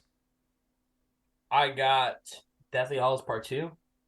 I get the Prisoner of Azkaban, Chamber of Secret. What? What was that? What was that? 3 Half-Blood Prince, 4 Goblet of Fire, 5 Deathly Hallows Part 1, 6 Chamber of Secret, Prisoner of Azkaban. Wow, I'm just gonna say sorcerers because obviously I can't talk. Dude, Sorcerer's Stone. I've been bad this video too. Sorcerer's Stone, and then 8. Me and Logan can agree on this one. Order of the Phoenix. Dude, we had what? So we had 8 Order of Phoenix at 8. We had Part 1 at 5, Goblet at 4. And that was what we had all in That's total. actually pretty insane, dude. 3. Yeah. We were almost 50%. We were almost, That's wild, bro. That's crazy. But yeah, no, just unreal, man. If you guys are watching this ranking on YouTube, thank you so much for watching. Give this video a like. Comment down below what your ranking is. Let us know. And subscribe if you're new. Why not? See our sexy faces even more. And if you haven't, go seen Cocaine Bear. Go watch all the Harry Potter films. And please, if you have any acting news, any castings that you saw, any new trailers, send them our way. Comment them. We're always looking for stuff to do. And we just appreciate you guys. Thank this you. is our longest episode, by the way. Is somehow surpassed. We're 2 hours and 40 minutes in. No way! It's the goddamn Brayden, Harry Potter. It's 1 a.m. right now in the morning, so there you go, baby. So I'm gonna post it today. There you go. You know what I need? You know what I need to do, everybody? You're gonna see a whole new shift in my setup. I'm gonna get a nice chair like Logan, and I'm gonna get nice. My boy wants to stream, and guys, and that if you because this is for the podcast. I just want you guys to know, man, I do stream, and you guys know that. But because actually a lot of my people that tune into my streams consistently watch this podcast, so you know who you are. I know who you are. I just don't want to say your names because I know there's a couple of you. I don't want to miss anybody. I love you guys so much. Seriously, I really do appreciate it. And Brayden's also going to eventually get into that too. And me and him can do a lot of partner, streams, and we'll just stream together, which would be really, really cool. And because we're talking about that dude, he eventually wants to get a PC and stuff. And that's the one bad thing is most of my friends have consoles. Pretty much literally all my friends have consoles. And my friends that have PCs don't play video games, so it's scattering to find it's weird. Cross-compatible games. I'm so happy to eventually have another PC friend, my guy. But he's gonna start out with his PS5 and stuff, and we'll play some. We gotta play those indie horror games. We gotta also play freaking what is it called? Dead by Daylight. Dead by Daylight. We got to do it, bro. We got to do it. That'd be fun to play. That'd be fun to play. I can't wait for you to get chased by Ghostface, and then just be there. You're like, why? I love you. I used to rage actually when the game first came out because it came out in 2016. Really? I remember getting it in 2017, so long ago, and man. I was your boy was raging a little bit. I used to get a little mad, but everybody that's on my streams, they know I rage at every. I rage playing Uno online, so they know how I feel. I would too. Too. Dude, trust me. Oh, dude, whew. Yeah, it gets bad. They see another side of me. But yeah, for everybody that's listening to the podcast, man, you guys listening this long, I mean, this is unreal, man. We're 2 hours and 40 minutes in. Thank you so much, dude. You guys are incredible. If you're watching on YouTube, if you're listening on Spotify, we love you too, baby. We love you. Thank you so much. Does seriously mean a lot. You guys let us know what you want to see next, man. We already kind of, like I said, mapped out our schedule for next month. The beginning of April, pretty much. Yeah. And then we'll start bringing on guests and stuff. So let us know what guests you want to see. But next week's episode, like I said, will probably come out Friday. I think is a good date to release. Don't you think? Friday would be decent. And it's going to be our Oscar prediction. So it's going to be probably an hour and a half. Might go longer than that. I don't know. But we're going to go through each and every nomination category and break it down. Tell you guys who we think should win and who we think is going to win. And we'll just kind of go about that, and that'll be pretty fun to talk about. So it might not be a super long episode, but it's definitely a nice break after a 2 hour and 40 minute little episode here. Yeah, right. But no, yeah, guys, seriously, thank you all you guys so much for like I said, tuning in every single week. It really does mean a lot, and hope you guys are really enjoying it. If you have any suggestions for any type of segment you guys want to see, let us know. And if you guys see any fun acting news that you guys want us to talk about on here during one of the episodes, then definitely, like I said, DM us. Oh, wait, right there on this side. Right there, baby. And you guys will definitely we'll get back, and it'll be part of the episode. So that does really mean a lot. Just because sometimes you don't see stuff online. The award shows that they never for some reason publicized. I mean it's kind of ridiculous, but whatever. But yeah, man. So that's gonna be it for the episode. Cocaine Bear. This episode, it feels weird. So vastly different. That's what I'm saying. It's like two different episodes. Dude, almost. I know. I feel like we talked about Cocaine Bear last week. I don't know. It's been so long. But no, seriously, thank you guys so much for, like I said, watching this and listening in. Really does mean a lot. If you're new, subscribe, follow, whatever it is on that platform you're listening or watching on. And we will see you guys next week this week when we talk about Oscar predictions. The Oscar predictions. Yes, sir. Oh, my God. All right, see you guys.